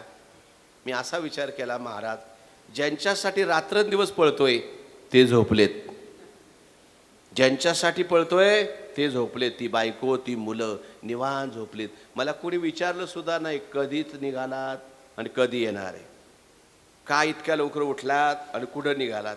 कोणी विचारायला सुद्धा उठलं नव्हतं. फॅन मोठा करून शांत सगळे झोपलेले होते. पण आई मात्र चहा करून द्यायला उठली होती. मी असा विचार केला, ज्यांच्यासाठी पळतोय ते झोपलेत, पण मी जिच्यासाठी पळतच नाही, जी माझ्यासाठी कित्येक वर्ष पळाली, जेव्हा माझं स्थावर झालं, मी जेव्हा व्यवस्थित स्वतःच्या हातावर माझ्या पंखांनी मी भरारी मारायला लागलो, तेव्हा तिने साथ सोडली किंवा तिथून पुढे तिने थोडे कष्ट कमी केले. माझ्यासाठी जी आयुष्यभर पळाली ती मात्र चहा करून द्यायला उठली. ज्यांच्यासाठी पळतोय ते झोपलेत, असं का? मी असा विचार केला का जी कधी माझ्याकडं आता 25 वर्ष कीर्तनं करतोय पण अजून माझ्या हट्ट केला नाही का मला गणोबा महिन्याला एवढे पाहिजेत, मला महिन्याला एवढे पैसे दिले पाहिजे, मला आता सोन्याचा भाव उतरलाय, मला एवढं सोनं केलं पाहिजे, कधीच हट्ट केला नाही. कधी जर मी टेन्शनमध्ये असेल, अशी पिशवी काढती कमरची, असे पैसे ओतती, तुला काय पाहिजे का, एवढे माझ्याकडे आहे. आपण म्हणावं काय करायचं, राहू दे, तुला आहे माझ्याकडे. मी असा विचार केला, ज्यांच्यासाठी पळतोय ते झोपलेत, मग आई का उठली? तेव्हा मला तुकाराम महाराजांचं प्रमाण आठवलं. आईसी आईसी कवळ्याची जाती, आईसी कळवळ्याची जाती, आईसी कळवळ्याची जाती, कळवळ्याची जाती, आईसी कळवळ्याची जाती, आईसी कळवळ्याची जाती, आईसी कळवळ्याची जाती. करीला भावीन प्रीती, करीला भावीन प्रीती, करीला भावीन प्रीती, करीला भावीन प्रीती, करीला भावीन प्रीती, करीला भावीन प्रीती, करीला भावीन प्रीती, करीला भावीन प्रीती. आईसी कवळ्याची जाती, आईसी कवळ्याची जाती, आईसी कवळ्याची जाती, आईसी कवळ्याची, हो आईसी कळवळ्याची जाती, आईसी कळवळ्याची जाती, आईसी कळवळ्याची जाती, आईसी कळवळ्याची जाती. ऐसी कळवळ्याची जाती करी लाभावी. जिने कळ दिली तिला जे कळालं ना ते विधात्याला सुद्धा कळालं नाही. म्हणून आईसी कळवळ्याची जाती करी लाभाविन प्रीती. स्वार्थाशिवाय प्रेम करणारं एकच व्यक्तिमत्व. रात्री मी 2 वाजता जाऊ द्या, पहाटे 5 वाजता जाऊ द्या, दाराची कडी वाजवली आमच्या तर पहिला आवाज येतो, तो आलाय रे, दार उघडा, हे पुरी उठ, कोण आला बघा तो, असा आवाज आमची आई देत असते. तुमच्या एकदा इथं कीर्तन केलं मी, मला वाटतं इथं त्र्यंबकच्या तिथं कीर्तन केलं गोंद्याला, आणि कीर्तन करून घरी गेलो, मला पहाट झाली ती, 5 वाजले होते घरी जायला. दाराची कडी वाजवली, बायकोने दार उघडलं. सकाळी पुन्हा एका कार्यक्रमाला निघालो. आई मला चहा घेऊन आली. मला म्हटली काय रे रात्री तू 5 वाजता आला ना? म्हटलं हो आई. मग लगेच निघाला. केला झोपलास का नाही, आराम केलास का नाही? म्हटलं आई काय झाला की बरा 2 तास झाला. म्हणजे काय 2 तास झाला, कशाला तकतक करतो, 2 तास नाही झोपला तर निघाला. मग मी फिरून आईला म्हटलं मी 5 वाजता आलो हे तुला कोणी सांगितलं? ती माझ्याकडं पाहून म्हटली असं का म्हणतो? म्हटलं मी 5 वाजता घरात आलो, तुझ्या रूममध्ये पाहिलं तू झोपलेली होती, तुझ्या रूममध्ये डोकवलं तर तू झोपलेली होती. आईने असं उत्तर इतकं छान दिलं. ती म्हटली मी झोपले होते का जागी होते तुला या जन्मात नाही कळायचं, त्याला आई व्हावं लागतं. या जन्मात नाही कळायचं, त्याला आई व्हावं लागतं. निघताना तुझा फोन केलता तू 12 साडेबाराला, कमी 4 सव्वा 4 पण येतोय, 4 वाजेपर्यंत तू आलाच नाही. तिथून पुढे डोळात लागेना. कुत्रं भुकलं का मला वाटायचं आला, कोणाचा हॉर्न वाजला का वाटायचा आला, कोणाची पावलं वाजली का मला वाटायचं आला. 100 वेळा डचकून जागी झाले. तू कडी वाजवली, तुझ्या बायकोला दार उघडायला लावलं, तुला पाहिलं आणि मग डोळा लागला. रोज असंच असतं, तू येईपर्यंत डोळा नाही लागत. ज्यावेळेस तू येतोस ना तुला बघते ना मग तिथून पुढं डोळा लागतो. मला त्या दिवशी कळालं घरी वाट बघणारी कोण असेल तर ती फक्त आई आहे. म्हणून आजच्या कीर्तनातून एक वाक्य घरी न्या. मी मगाशीच सांगून गेलो, वाट बघणारे पुष्कळे, तुमची वाट कधी लागते हेही बघणारे पुष्कळे, पण तुमची वाट बघणारी एकच व्यक्ती, त्या व्यक्तीचं नाव आई आहे. ज्या दिवशी आपल्या जीवनातून आई गेली त्या दिवशी समजून घ्या वाट बघणारे संपले. कोण वाट बघतं तुमची? सगळे स्वार्थी, मुलं पोरं बायका स्वार्थापोटी. आपल्याला वाटतं माझी मुलं लई जीव लावतात माझ्यावर, त्यांच्या गरजा पुरवतोय म्हणून जीव लावतात. त्यांच्या गरजा कमी करा, ते तुम्हाला म्हणतील तुम्हाला काय करता आलंय, तुम्ही काय केलं आमच्यासाठी. तुमची आई तुम्हाला कधी म्हटली तो काय केलं माझ्यासाठी, काय करता आलं तुला? रागात कधीतरी म्हटली असेल, पण म्हटल्यावर नंतर सुद्धा तिला वाईट लागलं असेल, माझ्या पोराला मी असं म्हटले बाई. शेजारच्या बाईकं जाईल लई बोलले आज त्याला लई वाईट लागलं असेल. असा कळवळा जिने कळ दिली तिला असतो. मित्रांनो, एक शेवटचं एक दृष्टांत सांगतो, कीर्तन आटपतो त्याच्या अगोदर भजन करा.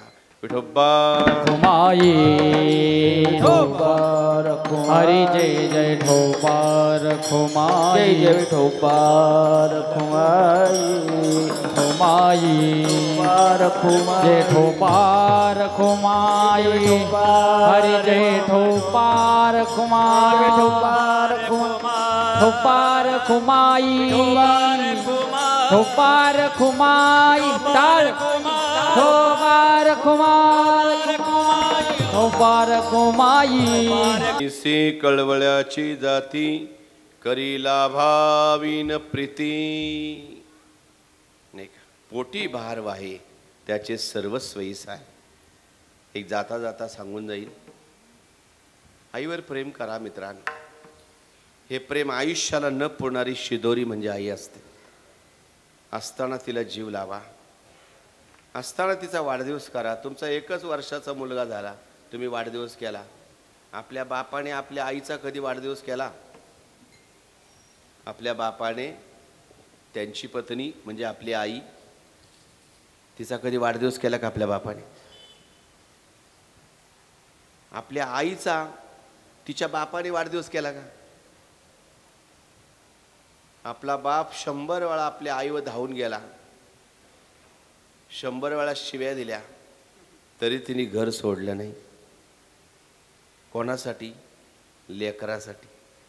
आणि पोरं म्हणतात तू काय केलं, काय करता आलं म्हातारीला आमच्या? परवा एक जण मला म्हटला, माझ्या बाप आमच्या म्हाताऱ्याला काही करता नाही आलं महाराज, हे आमचं म्हातारं असंच राहील, याला काय करता आलं? बस अद्या ठेवत नाही. महाराज आपण बघा, आत्ता शिक मी 45-40 आहे, 40-45 वय आहे माझं, पण आज 4 व्हीलर गाडी घेऊन फिरतोय. हे आमच्या म्हाताऱ्याला काय करता आलं? ते म्हातारा असं समोर बसलो होतो. मी म्हटलं खरं आहे, तुम्हाला काय करता आलं बाबा? काय करता आलं तुम्हाला? तुम्हाला जमिनीला गिऱ्हाईकच बघता नाही आलं. जमिनीला गिऱ्हाईक पाहिलं असतं का म्हणजे याला कळलं असतं म्हाताऱ्याने काय केलं. तुम्ही दुसऱ्यांची सालं घातली, कधी वारभर कपडा वाढाव घेतला नाही, वर्षाने एकदा तुम्ही शर्ट बदलला, हा महिन्याला शर्ट बदलतोय. तुम्ही वर्षाने एकदा शर्ट बदलला आणि हा महिन्याला बदलतोय, 15 दिवसाला नवीन कपडे आणतोय. याचे ढिगारी कपडे, ते कोणामुळे? तुम्ही जमिनीवर राखून ठेवल्या म्हणून. याच्यासारखी जर तुम्हाला आईश करता आली असते ना, त्यावेळेस काही सावकार नव्हते का जमिनीला? पण बापाने तसं नाही केलं, आईने तसं नाही केलं. भले पदरी घाली पिळा, बाप निर्बळासाठी बाळा. एवढं करतो ना आपण, सहज बोलून जातो तुम्हाला काय करता आलं. काळ बदलला म्हणून असं बोलू नये. आता काळ बदललाय तर जाता जाता सांगून जातो, कोणाच्या वाढदिवसाला गेला मुलांच्या, हे केक नेण्यापेक्षा पेढे न्या. हे केक पाश्चात्य लोकांचं खाद्य आहे, ते स्लो पॉइझन आहे. पेढा दुधापासून बनवतात. पाहे पहा दूध पवित्र आणि गोड. पवित्र आणि गोड एकच आहे, त्याचं नाव दूध आहे. गोमूत्र पवित्र आहे पण गोड नाही, सरबत गोड आहे पण पवित्र नाही, पण दूध मात्र पवित्र आणि गोड आहे. दूध पेढा देण्याचा एकच आनंद आहे. आम्हाला मुलगा झाला, आनंद झाला. तुम्ही त्या आनंदामध्ये तुम्ही आम्हाला आनंद अजून दुगणित केला. आमचा आनंद पाहून तुम्ही आमच्या आनंदात सहभागी झाला. त्याचा दुग्ध शर्करा योग आला आज, म्हणून पेढा हे प्रतीक दिलं जातं. केकला काय तुम्ही सांगाल? केकमध्ये काय आहे? म्हणून आपली माणसं मोठी करायला लागा. आपलं दूध, आपला पेढा खरेदी करा, केक करू नका, नाही का? हे पाश्चात्य लोक मोठी करण्यापेक्षा आपला देश मोठा करा. आपल्या नाही का स्वदेशी वापरा. त्याच्यामध्ये काहीतरी एक आपल्या आरोग्याला धोका नाही आहे. अहो, लसणाची चटणी खाल्ली तर अटॅक काय येईल? हॉटेलचं खाऊन अटॅक यायला लागला, पाव खाऊन अटॅक यायला लागला, रोट्या खाऊन त्रास व्हायला लागला, रोट्या तुमचं रक्तवाहिन्या चोकअप करायला लागल्या. पण तीच घरची भाकर आणि चटणी तुमचं हार्ट, तुमच्या रक्ताभिसरण, प्रेशरने वाढन, जोरात रक्तप्रवाह चालेल. त्याच्यामुळे जर आडलेलं कुठं गुठळी असेल ते निघून जाईल. कशाने? लसणाने. म्हणून लसणाची चटणी खावी. हे आपल्या संस्कृतीमध्ये दिलंय, ते आरोग्याला उत्तम आहे. म्हणून कोणाच्या वाढदिवसाला जर आता इथून पुढे गेलात, ही चॉकलेटं घेण्यापेक्षा आणि बिस्किटचे पुढे घेण्यापेक्षा एक पुस्तक द्या पोरांना. त्या पुस्तकाचं नाव आहे श्यामची आई, साने गुरुजींची. माझ्याकडे विकायला नाही, नाही तर तुम्ही म्हणशाल तुम्ही आणले का? मी असले कीर्तनात धंदे केलेच नाही. माझी गोशाळाही नाही आणि माझा आश्रमही नाही, मी ग्रस्ती, नाही का? कीर्तनाच्या नावाखाली धंदे करणारे पुष्कळ आहेत. विठ्ठल विठ्ठल म्हणून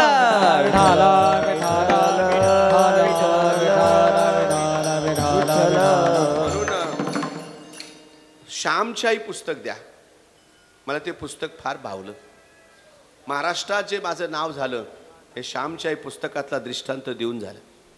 मला आज वाटतं सांगावा म्हणून सांगतो, ऐका. विठला शेवटचा दृष्टांत. साने गुरुजी कारागृहात असताना 40 रात्री कैद्यांबरोबर गप्पा मारताना त्यांनी आईच्या आठवणी व्यक्त केल्या आणि त्या 40 रात्रींचं पुस्तक तयार झालं, श्यामची आई. प्रख्यात्राने त्या पिक्चरला, ते पुस्तकावर पिक्चर काढला श्यामची आई, आणि ते 1954ला या पिक्चरला राष्ट्रपती पुरस्कार जाहीर झाला. मराठी पिक्चर पहिला आहे का त्याला राष्ट्रपती पुरस्कार मिळाला. तो पिक्चर होता श्यामची आई. रात्री सुद्धा पुस्तक वाचताना रडले, पण त्यांच्या असं लक्षात आलं ज्याला वाचता येत नाही त्याला काय कळणार आहे, म्हणून त्यांनी पिक्चर काढला. त्यातला शेवटचा दृष्टांत फार सुंदर आहे. गुरुजी म्हणतात, मी 8 वर्षाचा होतो आणि औंधला मी पुण्यात शिकत होतो. पण काय घडलं माहिती आहे? पुण्यात शिकत असताना रात्री अचानक स्वप्नात आई आली आणि मला म्हणायला लागली, श्याम मी फार आजारी आहे, भेटायला येतो बाळा. श्याम मी फार आजारी आहे, मला भेटायला येतो बाळा. ते म्हणतात, मी अचानक डचकून जागा झालो तर घड्याळात पाहिलं तर रात्रीचे 1:30 वाजले होते. मित्र म्हणायला लागले, दिवसभर तू आईचा विचार करतो त्यामुळे आई स्वप्नात आली असेल. ते म्हणतात, मी परत झोपलो, पण पहाटे 3:30 पावणे 4ला परत स्वप्न पडलं आणि आई मला म्हणत होती, श्याम मी फार आजारी आहे, भेटायला येतो बाळा. श्याम मी जास्त दिवसाची नाही राहिले बाळा, मला भेटायला येतो. ते म्हणतात, मी डचकून जागा झालो. डचकून जेव्हा जागा झालो, बॅकग्राऊंड म्युझिक नको देऊ, स्वर नको देऊ, स्वर अजूनही कमी कर. श्याम मी फार आजारी, येतो भेटायला बाळा. तेव्हा तर मी डचकून जागा झालो तेव्हा 3:30 वाजले होते आणि आईचे शब्द आठवले, पहाटची स्वप्न खरी होतात. मग ते म्हटले, माझ्या लक्षात आलं नक्की आई आजारी. आई आजारी म्हटल्यानंतर लगेच उठलो, दप्तर घेतलं, गुरुजींची परवानगी घेतली. गुरुजी जा म्हटले. पण पुण्यातून पालघरला यायला, कोकणात यायला 5 रुपये लागत होते. ते म्हटले माझ्याकडे पैसे नव्हते. मित्रांना विनंती केली, प्रत्येकाने 4 काढले आणि मला त्यांनी 2 रुपये करून दिले. मला अजून 3 रुपये लागत होते. असा विचार केला, स्टँडवर कोणीतरी ओळखीचं मिळेल म्हणून. म्हणतात ते म्हणले, मी स्टँडवर आलो. पहाटे 5:30ला स्टँडवर आलो. गाड्या येत होत्या जात होत्या, कोणी ओळखीचं भेटत नव्हतं. असं करता करता 11 वाजले, असं करता करता 12 वाजले, असं करता करता 1 वाजला, असं करता करता दुपारचे 3 वाजले, असं करता करता 4 वाजले. आणि तेवढ्यात एक मुंबई गाडी आली. त्या मुंबई गाडीतून एक जोडपं खाली उतरलं. ते हमाल शोधत होते. त्यांनी माझ्याकडे पाहून म्हटले, एवढी बॅग घेऊ लागतो का, तुला खाऊला पैसे देतो. मी विचारलं त्यांना, किती द्याल, किती पाहिजे तुला. काका मला 3 रुपये द्याल. 3 रुपये कशाला लागतात, 5 रुपये देतो चल. दोघा उभयतानी बॅग उचलली, माझ्या डोक्यावर दिली. मी बॅग घेऊन पुढं चाललो होतो. तो मालक पुढं चालला, त्याच्या मागे चालू लागलो. त्याच्या घरापर्यंत आलो, पण बॅग फार जड झाली. चुंबळ नसल्यामुळं इथं डोक्याला खड्डा पडला, थाळ आली. मग त्या भिंतीचा आधार घेतला त्याच्या बंगल्याचा आणि ती बॅग खाली खाली आणू लागलो. पण 2 हातांना तो बोजा काय तोलला गेला नाही. 2 हातांना तो बोजा काय झेपला नाही. हातातून बॅग सटकली, जमिनीवर पडली, आदळली आणि पडल्याबरोबर त्या बॅगीचं लॉक तुटलं, कुलूप तुटलं. जसं कुलूप तुटलं, वरच्या बाजूला तडा गेला. तो मालक जवळ आला. त्याने बॅगीकडे पाहिलं आणि माझ्याकडे पाहिलं, पुन्हा बॅगीकडे पाहिलं, पुन्हा माझ्याकडे पाहिलं. तसाच त्याने उजवा हात मागे घेतला आणि सणसणीत कानाखाली दिली. 100 रुपयाच्या बॅगीची नुकसान केली, नालायक, निघ, 1 रुपया देणार नाही. ते म्हणतात तशीच मान खाली घातली, निघालो. तेवढ्यात त्या मालकाच्या बायकोने हाक मारली म्हणून मागं वळालो. पायाच्या अंगठ्याने अपराध्यासारखा जमिनीची माती उकरायला लागलो. डोळ्यातले अश्रू थांबत नव्हते. आईची आठवण येत होती. पैसे नाही दिले तर आपल्याला जाता येणार नाही. संध्याकाळचे 6 वाजलेत. तशीच मान खाली घातली, रडायला लागलो. मग त्या मालकाच्या बायकोला दया आली. तिने अवघे 1 रुपया दिला आणि मी स्टँडवर आलो. गाडी लागली होती, गाडीत चढलो. सगळी लोक तिकीट काढत होते. तिकीटसाठी मास्तर माझ्याकडे आला, पैसे मागितले. मी त्याच्या हातावर पैसे ठेवले. त्याने विचारलं, कुठं जायचंय, पालघर. अजून 1 रुपया दे. काका नाहीत माझ्याकडे. मग मी काय करू, खाली उतर. काका येऊ द्या ना, माझ्या घरची गाडी का, खाली उतर. मागचा माणूस म्हणाला, द्या अर्ध्या रस्त्याची तिकीट द्या, चालत येईन ते पोर, एवढ्या रात्रीचं कुठं जाईन, द्या तिकीट. अर्ध्या रस्त्याची तिकीट घेतली आणि गुरुजी सांगतात, रात्री 2:30 वाजता पालघरच्या जंगलात उतरलो. त्या स्टॉपवर त्याने उतरवलं. तिथून 2 किलोमीटर गाव लांब होतं.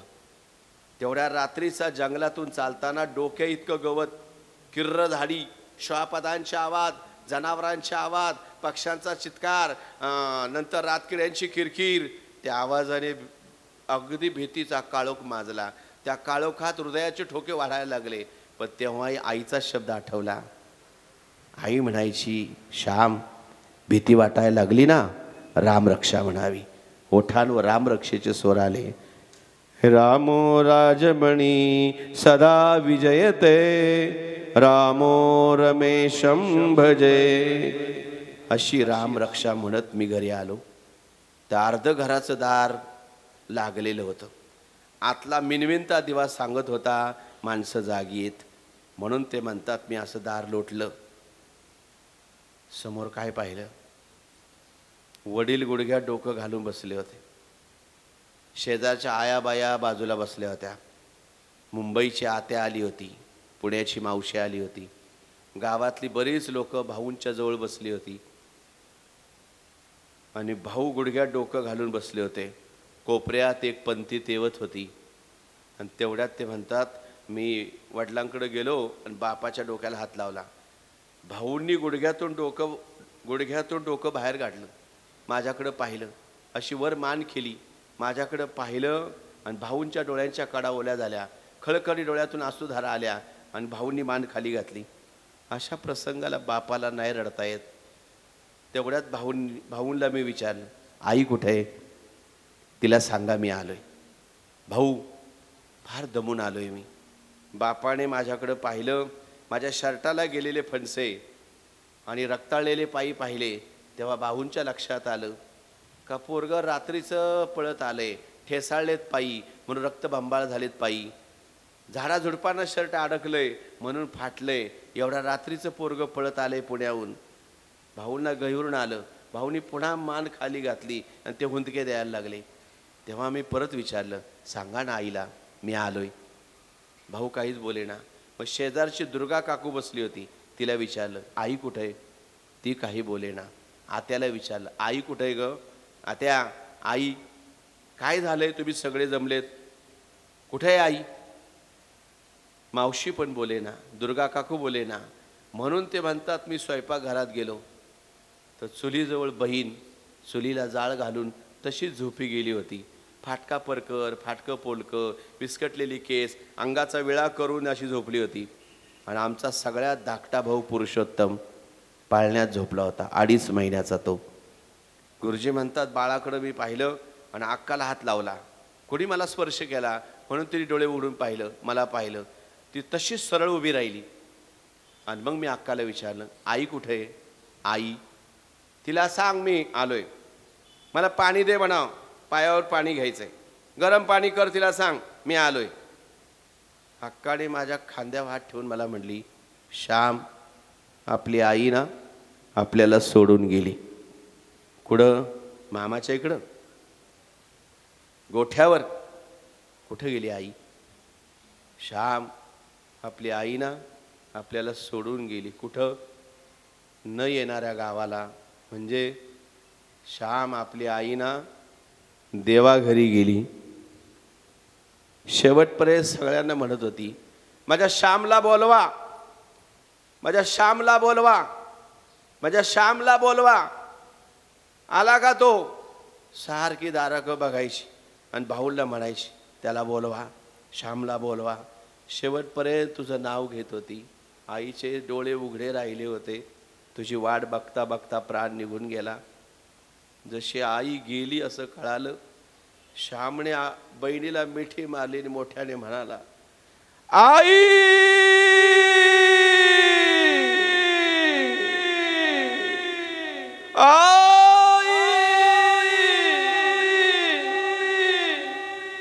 हंबरडा फोडल्यानंतर शेजारच्या आया बाया पळत आल्या आणि एका माऊलीचं बोट धरून एक लेकरू आलं होतं.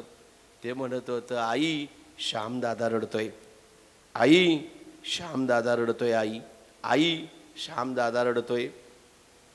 तो मुलगा त्याच्या आईला आई म्हणतोय. त्याला आई म्हणायला आई आहे.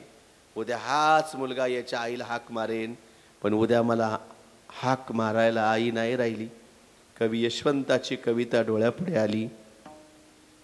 आई, आई मनोनी कोणी, आईस हाक मारी, ती हाक येई कानी, मज शोक होय भारी. ही न्यूनता सुखाची, चित्ता सदा विदारी. स्वामी तिनी जगाचा, आई विना भिकारी. चारा मुखी पिलांच्या, चिमणी हळूच देई. गोठ्यात वासरांना, त्या चाटतात गाई. वात्सल्य त्या पशूंचे, मी रोज रोज पाही. पाहोन अंतरात्मा, व्याकुळ मात्र होई. आई कुणा म्हणू मी, आई घरी न दारी. ही न्यूनता सुखाची, चित्ता सदा विदारी. स्वामी तिनी जगाचा, आई विना भिकारी. ते म्हणतात खूप रडलो, पण आई राहिली नव्हती. 10व्याला पिंड मांडला, आई काही शिवेना. म्हणून आमची बहीण दर्शनाला गेली. अशा लहान वयात आई गेली, बाप जर गेला तर कुठून ज्ञान येतं कोण जाणं. मुक्ताईने म्हणावं, दादा, मिथ्या कल्पना मागे सारा, पण ताटी उघडा दादा. शुद्ध ज्याचा भाव झाला, दुरी नाही देव त्याला. अवघी साधने हातवटी, मोले मिळत नाही हाटी. तुम्ही तरुण विश्वतारा, ताटी उघडा ज्ञानदादा. ज्ञानेश्वरा, ताटी उघडा. मुक्ता लहान होती, 11 वर्षाची. ज्ञाना 14 वर्षाचा होता. पण 11 वर्षाच्या मुक्ताला ना आई आठवत, ना बाप आठवत. नाही बापाचा चेहरा पाहिला, ना आईचा चेहरा पाहिला. दादा, ह्या जगाला जर सामोरे जायचं असेल तर रडून होणार नाही, आत्महत्या करून होणार नाही. सामोरे जायचं. परीक्षा द्यायच्या आणि मग मोठं व्हायचं दादा. आपण तरायचं आणि विश्वाला तारून न्यायचा. आपला भाव शुद्ध ठेवायचा. लोकांनी आगडी झालं तर आपण पाणी व्हायचं. असं बहिणींनी ज्ञानाला अहंकाराच्या ताटीतून बाहेर काढलं. असं ज्ञान कुठून येतं? कोण शिकवतं? परिस्थिती शिकवते. माणसाला वेळ मोठं करत असते. तुम्ही माझं यूट्यूबवर कीर्तन एक गरिबी म्हणजे काय असतं, गणेश महाराज वाघमारे म्हणून टाकून बघा. ब्रँड मराठी चॅनलवर तुम्हाला ते ऐकायला मिळेल. काय परिस्थिती माणसाला कसं मोठे करते. तुमच्या गावात मी कसा पोहोचलो हे तुम्हाला कळेल. तशी ती बहीण उभी राहिली, पिंडाकडे गेली, विस्कटलेली अशी केस मागं घेतली, फाटका परकर असा आवरला, हाताची घडी घातली. आई, घर सांभाळीन मी आई, भाऊंना खायला घालीन वेळेवर आई, शाळा सुटली ना आई कुठं हिंडणार नाही आई, घर झाडून घेईन, अंगण झाडून घेईन, देवांना दिवा लावीन आई. शेवण आई, आई भाऊ देईल त्या घरात जाईल मी, माझी केस कोण विंचरीन याची काळजी का तुला? मी शेजारच्या दुर्गा काकूंक जाईन, तिला म्हणन आत्या एवढी केस विंचरा ना. मी फुकट नाही विंचरून घेणार आई, तिला धुणी भांडी करू लागेल, तिची भांडी घासून देईन, तिचं अंगण झाडून देईन आणि तिला म्हणाल आत्या माझी केस विंचरा ना आत्या, तुमचं अंगण झाडते मी, आत्या तुमच्या झाडांना पाणी घालेल, आत्या तुम्हाला फळं तोडू लागेल, एवढी केस विंचरा ना माझी. आणि मग मी शाळेत जाईन आई, भाऊ देईल त्या घरात जाईल आई, कुठं घर सोडून जाणार नाही. तू सांगते ना घर सोडून कुठं जायचं नाही, नाही जाणार आई, मी घरात बसून राहीन. शिवना आई, तरी माय शिवेना. मग बाप दर्शनाला गेला, शिवा आम्ही नाही दुसरं लग्न करणार, आम्ही नाही कर्ज ठेवणार, कर्जातून मुक्त करणार मी सगळ्यांना, पोरांकडं लक्ष देईन. तुम्ही होते तुम्हाला आम्हाला काळजी नव्हती, आता घर आम्हाला बघावं लागेल. शिवा आम्ही दर्शन करू का तुमचं? तुम्हाला आवडेल का? आम्ही तुमच्या पाया पडलेलं आवडेल का तुम्हाला? शिवा. तरी आई शिवेना. मग श्याम दर्शनाला गेला, म्हणाला आई मी शिकून मोठा होईल, पुण्यात जाईन, शाळेतून मी कधीच पळून नाही येणार. आई कॉलराची साथ आली म्हणून पळून आलो होतो, आता नाही येणार आई. आई पैसे कमी पडले ना, भाऊंकडे पैसे नाही मागणार, भाऊ कर्जबाजारी आहेत, मी पुण्यात माधुकरी मागेल, पुण्यात मी कोणाकडून मदत मागेल. आई सुट्टी असली ना आई, शनिवार रविवार सुट्टी असेल ना, त्या दिवशी मी कामाला जाईल आई, मोलमजुरी करील, पण शिकून मोठा होईल. तुला वाटतं ना मी इंग्रजी बोलावं? शिकेल आई, मी मोठा होईल आई. शिवना आई, तरी माय शिवेना. मग गुरुजी म्हणतात तिचा भाऊंमध्ये जे अडकला नाही, माझ्यामध्ये जे अडकला नाही, बहिणीमध्ये जे अडकला नाही, तिचा जीव तरी कुठं अडकला. मग लक्षात आलं, भाऊंना कळालं पत्नी गेली, बहिणीला कळालं आई गेली, मावशीला कळालं बहीण गेली, मला कळालं आई गेली, पण सगळ्यात आमचा धाकटा भाऊ पाळण्यात झोपलाय. त्याला एवढंच माहिती, रडायचं म्हणजे दुधाची धार तोंडात येते. आता तो रडेल पण दुधाची धार तोंडात येणार नाही. त्याच्या मुखातून अजून आई शब्द बाहेर पडला नाही. आईचा नक्की जीव त्याच्यात अडकला असेल. ते म्हणतात मी घरी पळत गेलो, बाळाला खांद्यावर टाकलं, त्याच्या अंगावर टॉवेल टाकला, स्मशानात आणलं. श्यामने काय आणलंय म्हणून सगळे माझ्याकडे बघायला लागले. मागे धूळ उधळत होती, मी पुढे पळत होतो, बाळाला आणलं, पण आणल्यानंतर भाऊंकडे नाही दिलं, आत्याकडे नाही दिलं, दुर्गा काकूंकडे नाही दिलं, मावशीचा पदर हलवला. मावशीने विचारलं काय बाळा? मावशी आई म्हणायची, आई मरो पण मावशी मात्र उरो, आमच्यासाठी तू आहेस, एक काम करशील, आम्ही आमचं कसंही करू, पण या पुरुषोत्तमाचा सांभाळ करशील, याची आई होशील, याला पुण्याला नेशील आई. आत्या मावशी, आत्या नाही पण तुझ्या का अपेक्षा आहे? म्हणतात मावशी दुसरी आई असते, आम्ही आमचं कसंही करू, पण याचा सांभाळ करशील, याची आई होशील. गुरुजी म्हणतात मावशीने असे हात पुढे केले, तिच्या हातात बाळ दिलं, ती पिंडाकडे घेऊन गेली. म्हणजे यशोदे, आजपासून तुझ्या पोराचा सांभाळ मी करील, याची आई होईल, काही लागलं तर मी देईल, काळजी करू नकोस, याचा सांभाळ मी करील. तेवढ्यात तिने असं बाळ खांद्यावर टाकलं, आपला पदर त्याच्यावरून टाकला. तो आपले निस्नेह पल्लवे माते पांघरुशी सदैवे ते आत्ताचे आघवे निर्विण माये असा पदर टाकला. बाळाला घेऊन ती मागं आली. पुन्हा म्हणाली, यशोदे मी सांभाळीन तुझ्या पोराला. तरी माई शिवेना. आणि मग मावशी म्हणाली, माझ्या विश्वास नाही का यशोदे, जसा तुझा श्याम तसा माझा पुरुषोत्तम असेल. आणि आजपासून या बाळाची तू आई नाही, मी आई आहे. आणि असं बाळ तिने धरलं. पटा पटा पटा पटा पटा पटा पटा त्या बाळाच्या अशा तिने मावशीने पाप्या घेतल्या. तेवढ्यात लिंबाच्या झाडावरचे कावळे खाली उतरले. कावळ्यांचा थवा पुढे गेला. एक कावळा उडी मारत मारत पुढे गेला आणि भाताच्या गोळ्याला चोच मारली. गुरुजी म्हणतात, आई अगं जिवंतपणी जगली आमच्यासाठी आणि मेल्यानंतर सुद्धा थांबली आमच्यासाठी. आयुष्यभर तुझा आजार कधी सांगितला नाही आई. तुला कॅन्सर झाला, तुला काय झालं तू सांगितलं नाही आई. सगळं लपून ठेवलं ना आमच्यातून निघून गेली आणि अजूनही आमचीच काळजी करते. एवढी माय काळजी करत असते मित्रांनो. म्हणून असेपर्यंत ज्याची आई आहे, आजच्या कीर्तनातून सगळ्यांना माझी कळकळीची विनंती आहे, महिन्यावर सांभाळत असाल तर सांभाळू नका. प्रत्येक जण म्हणा माझ्याकडे आई नाही राहत, मी आईकडे राहतोय, मी आईला नाही सांभाळत, माझी आई मला सांभाळते असं म्हणा. तुम्ही काय सांभाळू शकता आईला, तुम्ही काय सांभाळू शकता बापाला, तर तुमचा ईश्वर प्रसन्न होईल. पंढरपूरला पुंडलिकासाठी देव तिथं आला आणि पांढरीचं पंढरपूर झालं.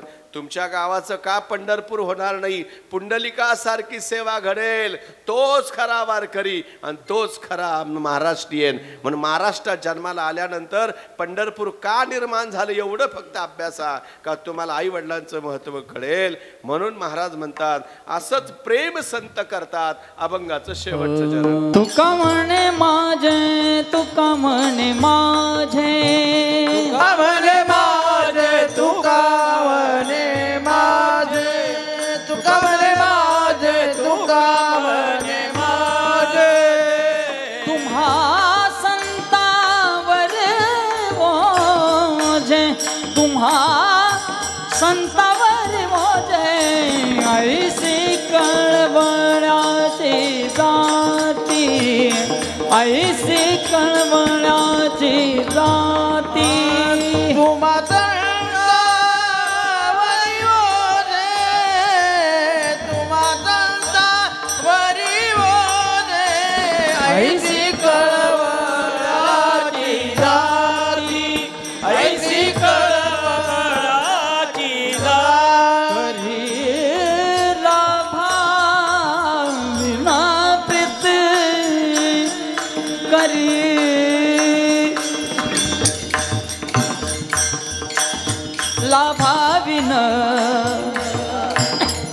करी लाभाविन प्रीती, करी लाभाविन, लाभाविन करी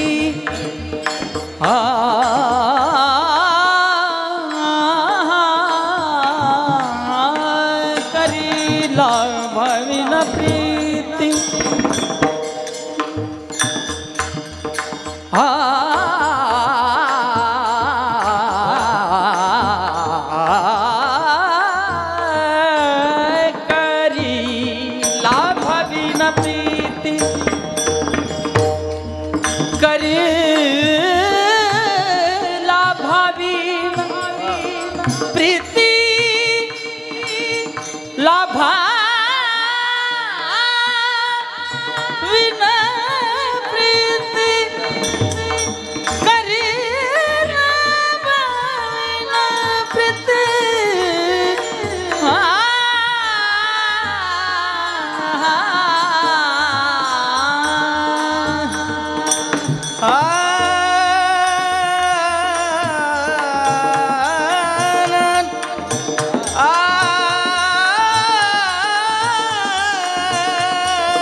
ऐसी कळवळाची जाती ऐसी कळवळाची जाती